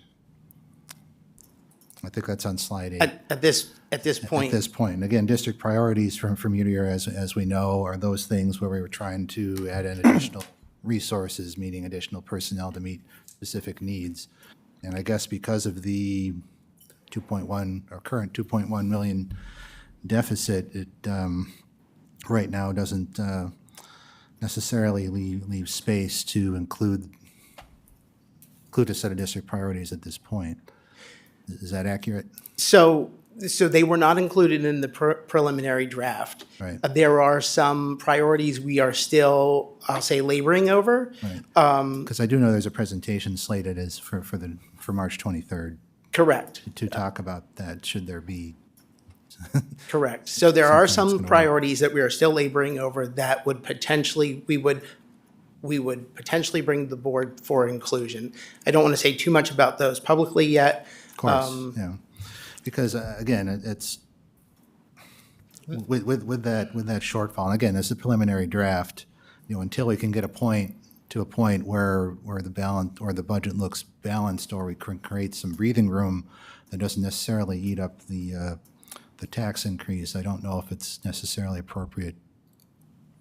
Well, you'll have to make the assessment of whether it makes sense to bring up, to include district priorities, if, again, take up some of that extra cost. We should be able to, I believe we should be able to come to those conclusions before the next draft of the budget. And again, I believe those priorities would fit within that 1% that I talked about, where as we're closing the budget gap, we would be able to include those in there. Okay. All right. So I guess stay tuned is the theme on that one. Yes. All right. Well, again, thank you for the information, and look forward to future presentations. Sure. Thank you. Mr. Jankowski? Thank you. Just going back, and maybe, we might be discussing this further later, but I do like the idea of this technology infrastructure stabilization fund. I think that is a good idea to move forward. But is there a threshold at which we want to maintain the fund balance such that we would not move excess into the stabilization fund, but would rather have it in the fund balance, so that, I don't know where we draw that conclusion, and if this is ever not just a part of the fund balance? Yes, absolutely. So that the concept is not to move 100% of the excess. Okay. The concept is to move an amount, and actually, if you look back at the 2025-26 long-range plan, there's a page in there which is actually a technology funding plan, and it shows, I believe it's about $500,000 per year that need to be put in to that in order to then have the funds we need as we move along to fund it. So again, the concept is not to move 100% of excess funds, but to move only the amount that is needed to fund that plan and be able to pay those anticipated expenditures. So it's a 10-year plan, and so we would look out over 10 years and anticipate those and make sure that in those years where we had, significant investment in a particular year, enough would have been built up to cover those that particular year. That makes sense. Thank you. Sure. Anyone else? Dr. Perez? Hi, thank you. I have two questions. One's around the students that are in charter schools, and I'm just curious if the district has a plan to bring them back, to recruit them back, and what that looks like. So that's one question that I have. I appreciate you asking the question, as you know, because this is a great opportunity for us to share that we have our virtual East Penn Academy or program, our VESPA program. I believe our current enrollment in that program is about 130 students, approximately, K to 12. So we do, and we have, over the course of several years, attempted to recruit families.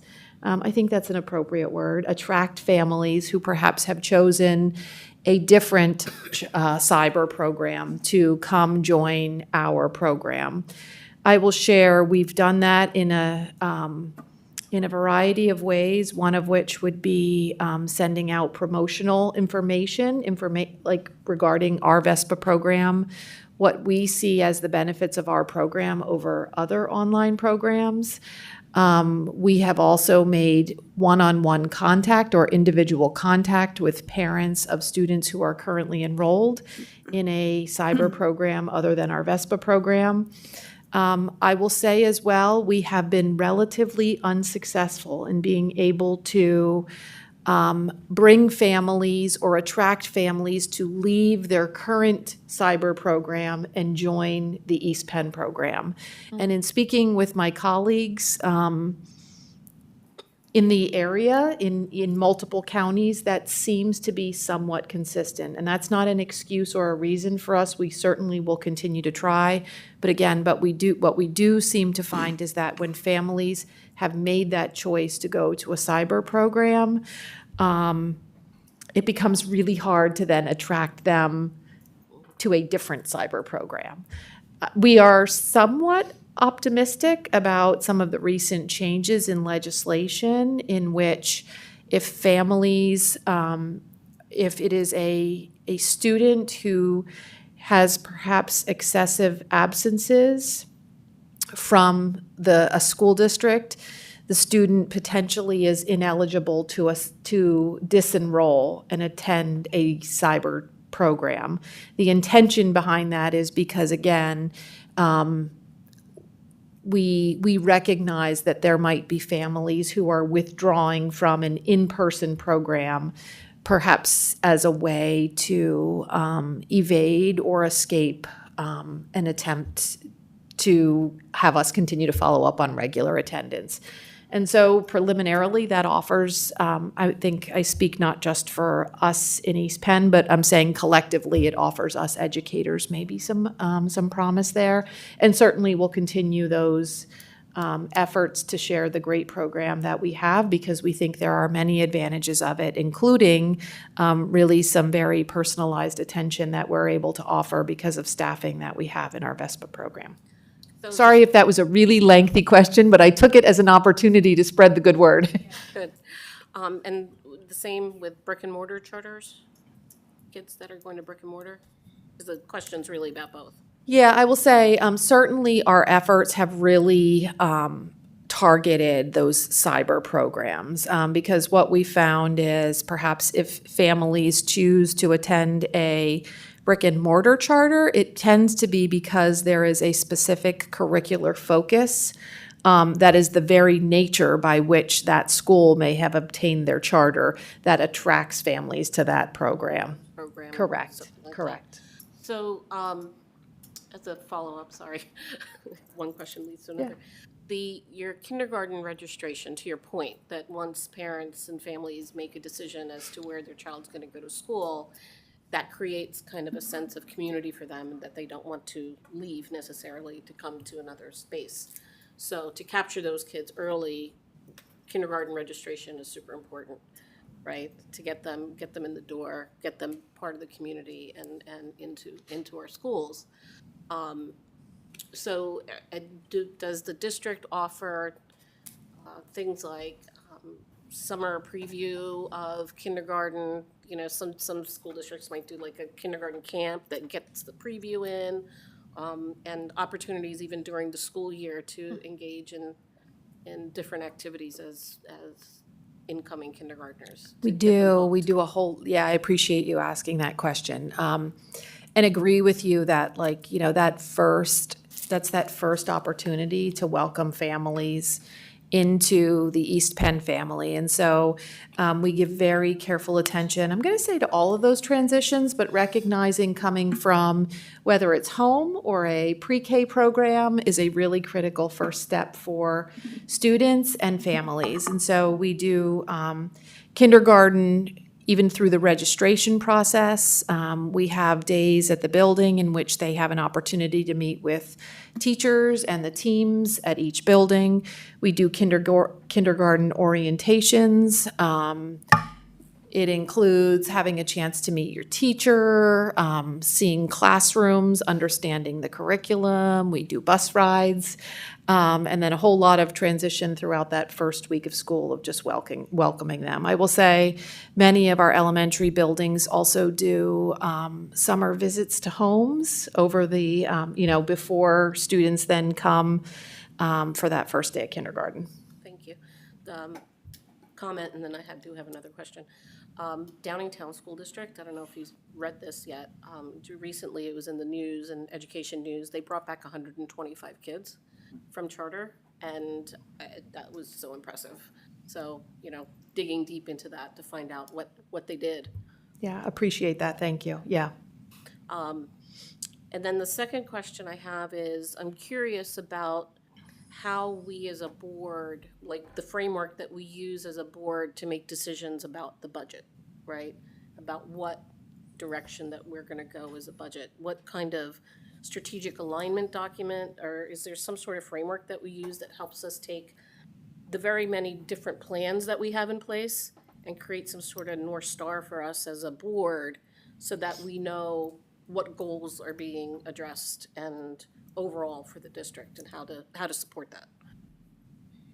If you don't have an answer right now, that's fine. I didn't ask this ahead of time. Yeah, I appreciate the question. I don't, and so I want to give our team just a little bit of time to sort of digest what you're asking, because I appreciate, in essence, if I'm understanding you correctly, what you're asking for, is there any sort of matrix rubric by which you might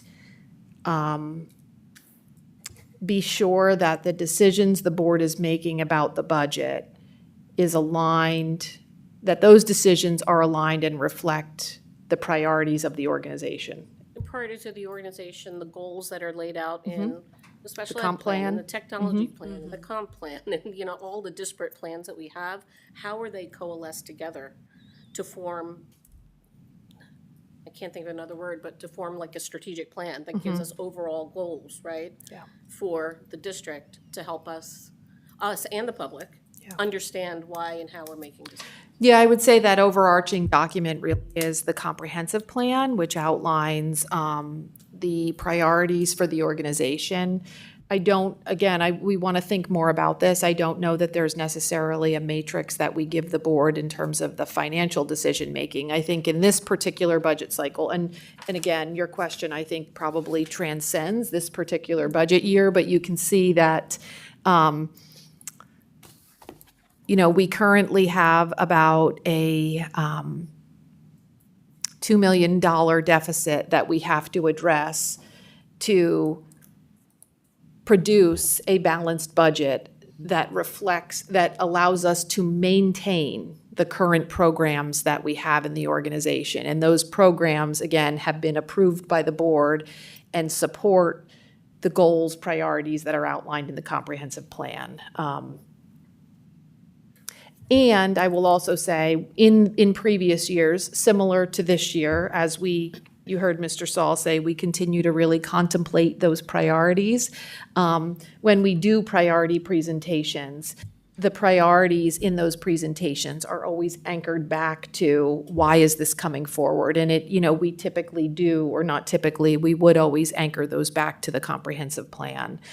Similarly, I'll give the really concrete example in the past when we had proposed and the board supported adding interventionists. That was absolutely anchored back to our comprehensive plan and talking about a solid core instructional program, and then also having a full MTSS process in place. So that's an example of how we as an administrative team would articulate that information very clearly to the board so that you could understand, okay, this item, this new priority item that's being requested, how does it fulfill the goals, mission of the organization?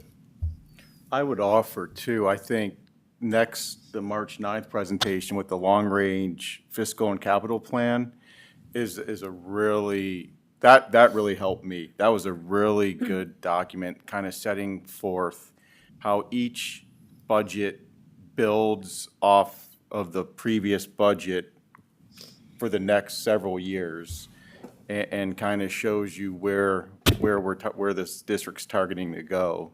So I think that might help too. That's always one of my favorite presentations. And it's a lot of good information and background too. Thank you. I might have the same question next time. We'll see. Thank you. We'll keep thinking about it too, yeah. Any other questions? Dr. Whitney? I just have a couple, a little bit in the weeds, but when you say where retirements are figured into, wages going forward, do you calculate that at the same pay rate as the retiree, or do you factor in a lower pay rate potentially for their replacement, or how do you? Yeah, we factor in a lower pay rate for the replacement. I did a study several years ago and found that on average, when we were bringing people in, because not everybody comes in at step one on the scale, and not everybody, you know, sometimes we have to, in certain high-need areas, bring people in much higher. But on average, we're bringing them in around Master 7. So that's the magic number. We'll pull out the retirees' wages, and we put in somebody at Master 7. All right, thanks. And then on Can the I, health. yeah. sorry, can Oh, I just please. add, so, but then what I do is monitor, and if we happen to hire a replacement, I will actually plug in their actual wages. So if we do hire somebody at Bachelor 2, they get plugged in at Bachelor 2, and so you see a little more savings. But if we do hire somebody at M Masters plus 36 and Step 5, then I'll put that in because it does represent a little more cost than what we had anticipated. So as we get the retirements, we move them first, and if we know who the replacement is, we'll try to budget that in as well. So again, try to be as accurate as possible. It's consistently fluctuating. Right. Great. I'm just curious about you mentioned GLP-1s being a primary driver of increases, and I know it's been in the news a bit lately that insurance networks are dropping coverage of GLP-1s. Is that something you see on the horizon for our plans, or do you know? Highmark is not dropping coverage, but they continue to implement restrictions. Okay. In our Based on plans. pre-existing conditions or? Correct. Yeah, okay. I just want to ask quickly, it's a relatively small portion of the budget, but the property liability cyber insurance, 10% increase on here for the coming year. Is that primarily driven by cyber or? It's all of them. It's a guesstimate at this point. You know, we haven't gone to market yet for next year. Always in the December timeframe, I call our insurance advisor and say, hey, what do you think about next year, the coming year? It's always the same answer. I don't know. But his impression was that the market is a little bit softer than it has been the last few years. He said low double digits. So to me, low double digits is 10%, and that's where they need to end up. But there are very few property casualty insurers who insure school districts in the Commonwealth of Pennsylvania. In fact, there are 3. And so there's not a lot of competition. And we're sort of as a school district, we're sort of at the mercy of the fact that there's not a lot of competition. We do, from time to time, go out to market and solicit rate quotes from them. But again, only being 3, we don't do that every year because they know, well, they've done this the last 5 years and they haven't changed, so we're not going to take them seriously. So we try to be a bit methodical about that process. The cyber, there are a couple more people who are involved in the marketplace there. We saw some very significant increases in cyber a few years ago, you may recall. Great kudos to our technology department and technology department leadership who have taken the many steps necessary, two-factor authentication, air gap and security, and all the things that can be done. I probably shouldn't have just said those things for security reasons, but they're pretty common. Strike that from the record. But anyway, which has helped moderate our cyber insurance costs. There are some school districts who have not taken on those projects and are seeing significant costs because there's significant risk in the cyber insurance. But really, the 10% represents a guesstimate across those lines of insurance at this point. Okay, yeah. And just one more question, and maybe this is for our members of the JOC, but I forget, LCTI, what we pay, is it based on enrollment, or is it based on like average market value in the district, or is it both? Well, we pay per student. Per student. And we have been trending more students Yeah. in the 5-year average that they have there. So, I think that's a good thing that we're involving more of our students in CTE, but as a consequence of that, the district contribution is more expensive. Yeah. I mean, this is maybe a controversial thing to say, but it does strike me a little bit. And I recognize the value of what LCTI provides, but it is, if it's increasing enrollment, it is a little bit like the charter conversation of sorts. And I know we can't replicate what LCTI offers in our schools. I will say that LCTI is somewhat capped in their seats. Yeah. So, we may be want, our Emmaus students, we may want, more of them may want to go, but they may not necessarily get a spot. So there's still some competition in that. But, Sure. But yes, but our numbers have been going up. All right, thanks. Thank you for the presentation. Any other questions? Yes. Hi, I just had a question. First, thank you for the presentation. It's very comprehensive. I'm just thinking about transparency for our community, and I know that we have this recorded and the information's available for folks on our YouTube channel. But I'm wondering, our new communications director, is there an opportunity for them to really highlight some of the information, like the wonderful K-8 counseling curriculum that was presented today and this budget, and to kind of highlighting those things? I kind of got the impression from when I was attending meetings back in the fall that was one of the purposes of hiring a communications director, is to help communicate some of these bigger issues that are being presented at these meetings to the community. And I think that might, just kind of help highlight the work that's being done and help to bring understanding to this budget process as well. I know I've really enjoyed the social media posts that have been made, really highlighting wonderful work that's been happening at all the schools. So that's been really standing out, and I think these might be more opportunities to bring that greater transparency to the process. Thank you. Thanks. Any other questions? All right. So I only had one question. I know you were talking about the pharmacy rebates and the benefits of that.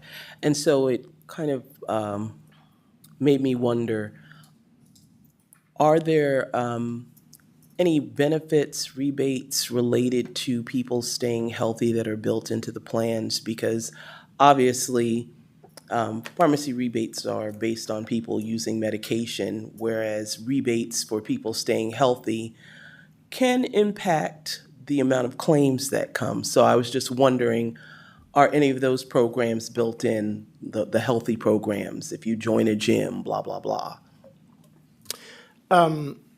The short answer is no, not in our premium structure, because again, we're in a premium structure where we pay the actual claims, and so in a structure like that, I don't know that there's capacity for, say, the insurance company to say, well, if you promote wellness, we can give you a break on that because we're actually paying the claims for people who've gone to the hospital.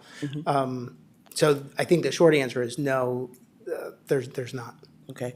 One more. Sure. Related to that. Are the premiums higher, like for smokers? Is that part of the factor? Because I know, no? No.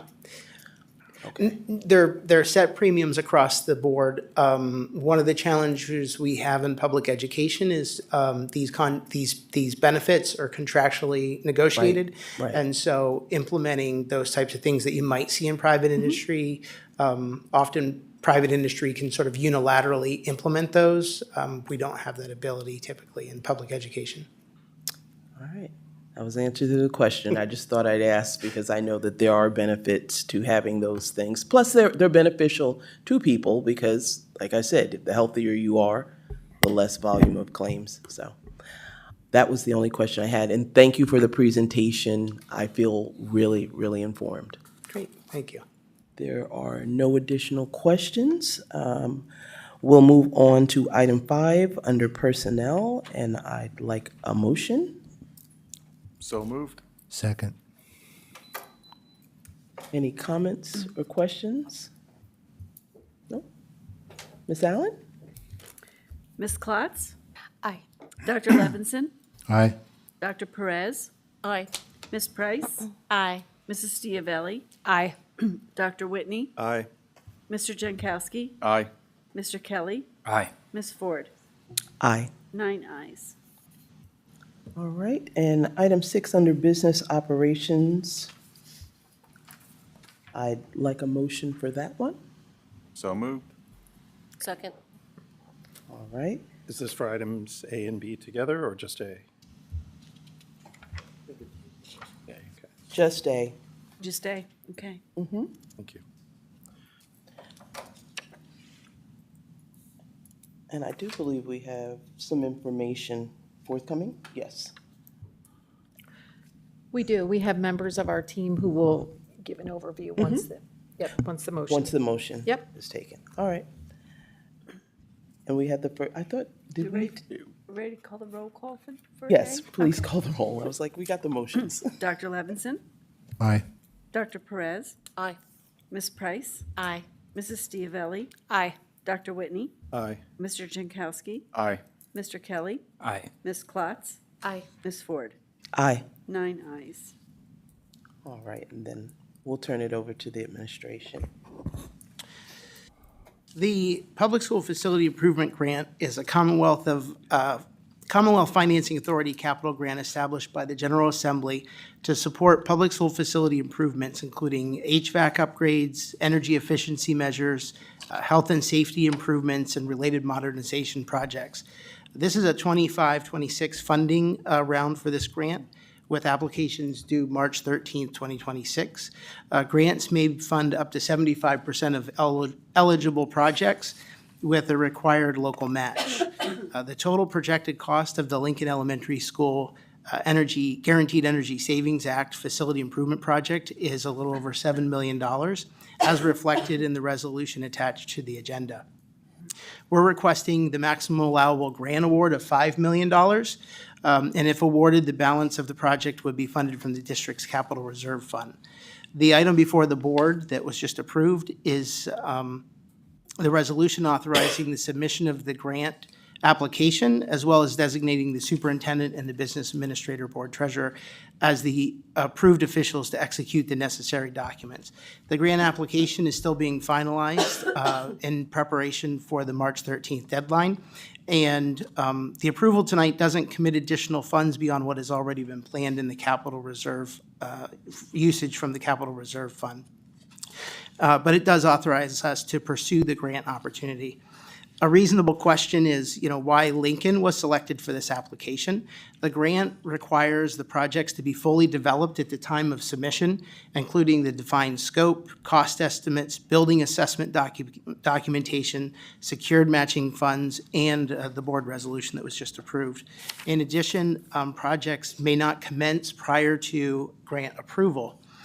So Jefferson Elementary is actually scheduled for implementation in the summer of 2026, but we were afraid that it wouldn't align with the grant approval timeline.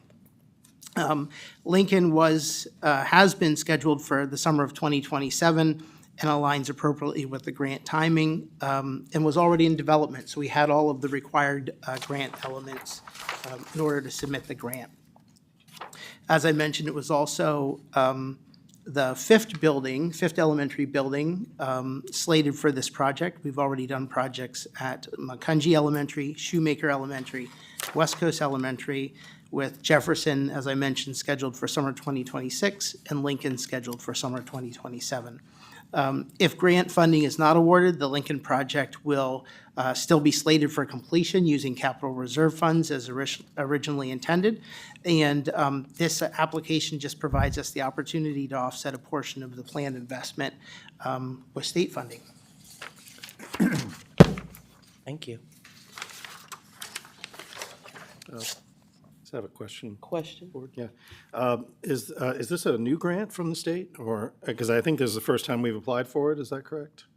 It is, this is the second round. We didn't apply in year one. We're applying this year.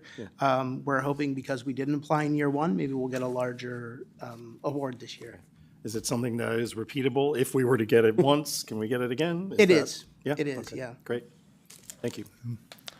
Yeah, because Dr. Levinson? I don't think we have applied for this in the past. So I am grateful that we're taking the opportunity to try to do this, because again, I think that the state has some obligation to help school districts fund their capital needs, and so I think taking this opportunity is a good move. So I'm grateful to the administration for devoting the time and effort for that. Ms. Stiavelli? When is the anticipated award date? If you said that, I apologize, I missed it. I don't believe that one has been announced. Okay, Yeah. thank you. It's sort of at the whim of the DC and ED. Yes, Ms. Price? And would you mind discussing again the items that are going to be included in it? I know I wrote down HVAC, but there was a number of other things that were listed. I know the grant is still in progress as well, but. Yeah, it's a guaranteed energy savings project at Lincoln Elementary School. Mr. Anushko, do you want to highlight what's included in that? Mr. Anushko, please come highlight the items that are included. Very basic things that we've been doing in the past. HVAC to increase, make the indoor air quality much better than we currently have. Energy efficiency with reducing the lighting load. We also do some security upgrades. Weather, building envelope to tighten up the weather, keep the weather out. We also look at emergency communications, clocks, and then we have on the clocks the emergency communication if there's a fire alarm or a lockdown. That's up there on the clocks as well. And we also look at, with Lincoln in particular, there are some of the board members, when they tour the buildings, you'll remember that the principal was talking about classrooms that don't have sinks in them. So with this grant, we are looking at adding sinks in some of the classrooms and also accessibility issues, trying to address some of those. Great. Great, awesome. Thank you. Any other questions? Yes, Ms. Klotz? So when we apply for this again, so for the next building, is this something that the high school might be eligible for HVAC? Any project is eligible. The challenging piece is as I outlined, having the building plan ready, having done all of the prep work. Right. And there's been a relatively short window to actually complete the application and submit it. There's certainly not enough time to go through all the things that they require. So it almost has to be a turnkey project. So that's something where we would actually have to do project development in advance. So if we are eligible to apply for this again, is this something that we would actually prep the next building? Like, are we anticipating, how to put this? If we are expecting that we are going to apply for this again, how would we determine which school would be the next project that we would apply for? And would we get started on that? Mr. Anushko? I think when we have the next budget presentation on the capital plan, you will see that the next couple of years, there are phases of the high school as far as doing a guaranteed energy savings with the lighting and such. But the high school is so large that we are looking at maybe possibly 3 or 4 phases. So yes, if we have all that included, because we already had the facility study done for the high school, we may be able to then incorporate the high school into it, or a roof over at Lowland Country Middle School, or any of those other things. Thank you. Thank you. Any other questions? No? Okay, thank you. And thank you for the information and doing it off the cuff. All right, item B, for the establishing a technology stabilization fund, which Mr. Saul had talked about, and a motion for that. So moved. Second. All right. Any comments or questions regarding that? All right. Ms. Allen? Dr. Perez? Aye. Excuse me. Ms. Price? Aye. Mrs. Stiavelli? Aye. Dr. Whitney? Aye. Mr. Jankowski? Aye. Mr. Kelly? Aye. Ms. Klotz? Aye. Dr. Levinson? Aye. Ms. Ford? Aye. 9 ayes. All right, jumping down to 8 because we had already covered item 7. For under policy. You're on second reading? We're on our second reading. And it is information only, and is someone coming? No? We received, there were no changes to the policies from first to second reading. And so All right. the policies appear just as we presented at our last meeting. Okay. Moving on. Can I? Question? Yes? Yes, I actually do have some questions. I missed the last meeting. Is it possible to ask questions now, or has that time passed? No. Okay. You can ask a question. Thank you. All right. Let me see. I have a question about policy 105. Just pull that up. Ooh. Fortunately, I don't have my glasses, so I have to try to read my own writing without them, so excuse me. I have a question on the curriculum. Excuse me, I'm just trying to get to the page. I believe it's page 6.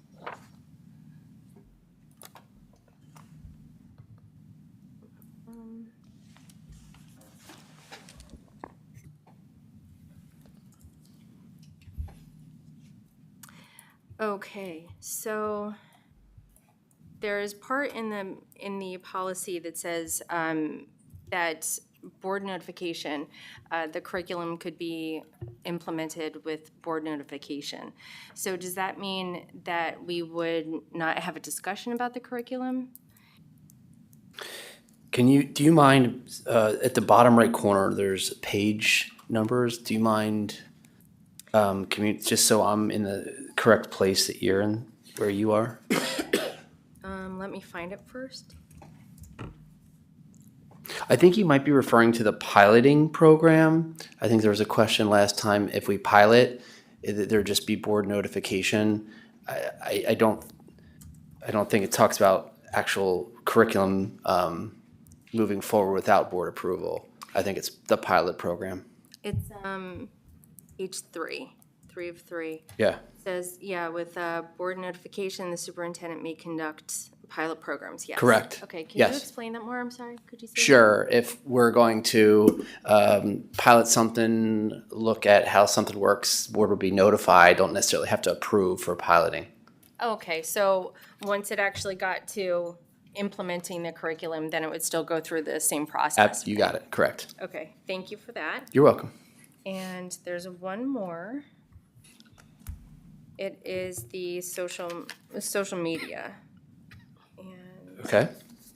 So that's policy 816. wonderful, thank you. Yeah, no problem.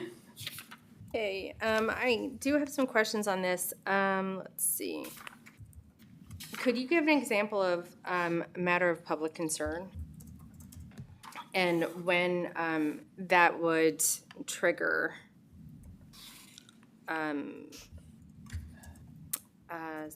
not supervision, but looking into the board members or the teachers' social media accounts? Again, I'm just looking for page numbers so that in context to make sure it's appropriate. That makes sense. I thought you would just know it right off top. Yeah. 1 second.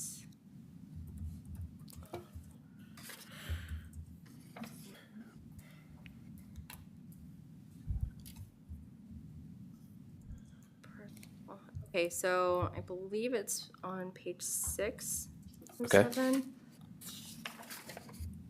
Again, I apologize. I forgot my glasses at home, so that makes this incredibly hard, let me tell you. I feel your pain. Thank you. So are you talking about personal social media? I'm sorry, I just need to know where there's different subheadings in here, and so the response is very different based on where it is in the policy and what it's talking about. So Absolutely, I understand what you're saying, but just trying to find it here. If I may help you, the very last paragraph on page 6 of 7. Thank you. I shouldn't have done the 6-7 of policy 816. My kids will be so mortified. It does reference towards the middle of that paragraph. Thank you. Ms. Klotz, it does say if employee speech or expression would violate law or board policy, interjudicial, ... And it says, it Yes. has that key phrase of public concern. I think that's where she's Thank you. speaking, Dr. Povolitis. It is, thank you. It's like the third to last sentence. Okay. Yeah.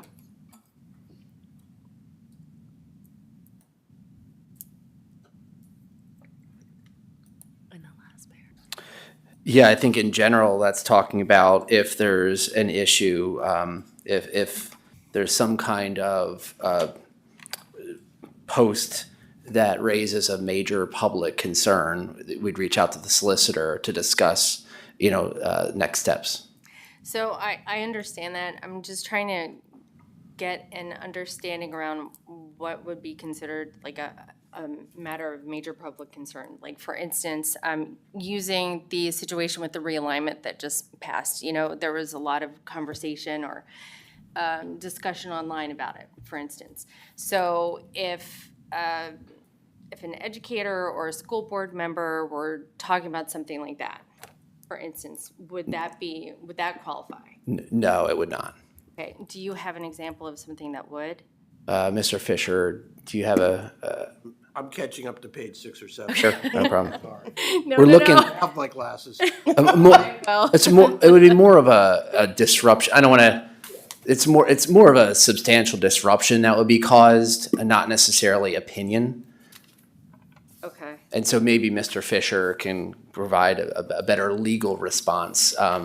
But I mean, we would not be looking to answer your question, which I think where you're headed is if someone disagrees or agrees with a certain opinion on way the district could go as far as realignment or construction or whatever that might be, that would not raise to a level of a substantial disruption that would cause a public concern. Okay. That would be consistent with a discussion on a prior policy that the board chose not to revise. And that's the same answer it was given back then. Yes.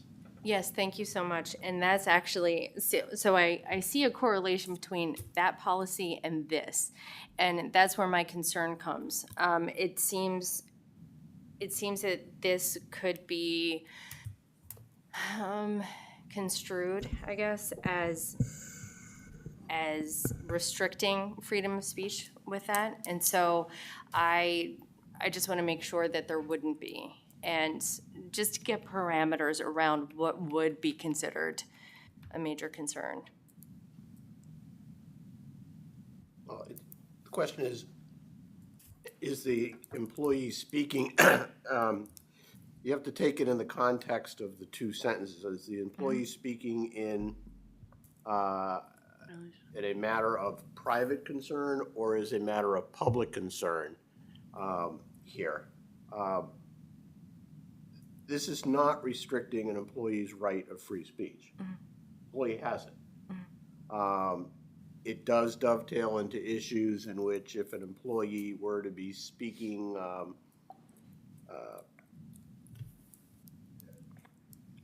as a public in revealing information, it may be a matter of public concern, but it may be revealing private information, then the administration would consult with the school solicitor to decide whether or not anything could be added. But this isn't restricting anything to do with it, using a realignment example.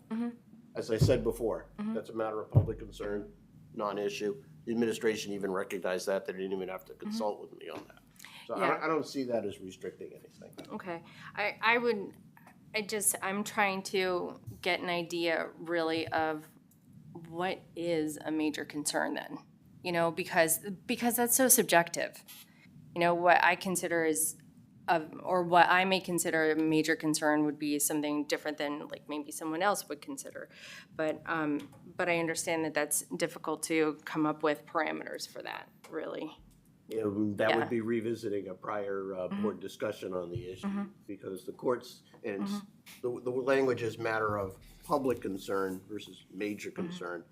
But again, courts don't define exactly what a matter of public concern is. And again, that's revisiting a prior conversation as well. Right, I understand. Yeah, I mean, we're talking next level. Like, school has to close for a couple of days as a result of something, some kind of major disruption. Okay. Right, and thank you for that. Nope, that's good. Thank you so much. No more You're questions welcome, about no that. problem. All right. Any other questions? Dr. Perez? I have a couple questions as well. First one, policy 105, under delegation of responsibility. I'm going to try to be really targeted. I learned following along the stuff. It says something about the establishment of procedures for curriculum development, evaluation, and modification. And I'm just wondering what those typically that's like a curriculum review cycle. That's how I'm interpreting it. So I'm just wondering what that curriculum review cycle is and if it's published anywhere so that we as a board know kind of what the next iteration of curriculum review is going to be in terms of looking at the curriculum, evaluating it, looking that we may have resources that we may need to allocate funds for, those kinds of things. So I'm just going to take a step back. So generally speaking, board policy is very broad. Right. We don't dig very deep into some of the specific details. You have board policy, then you have administrative regulations, which are generated by the administration after the board generates general policy.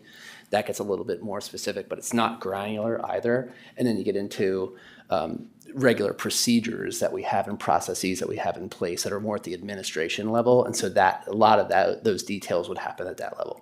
So do we have a curriculum review policy or plan or not?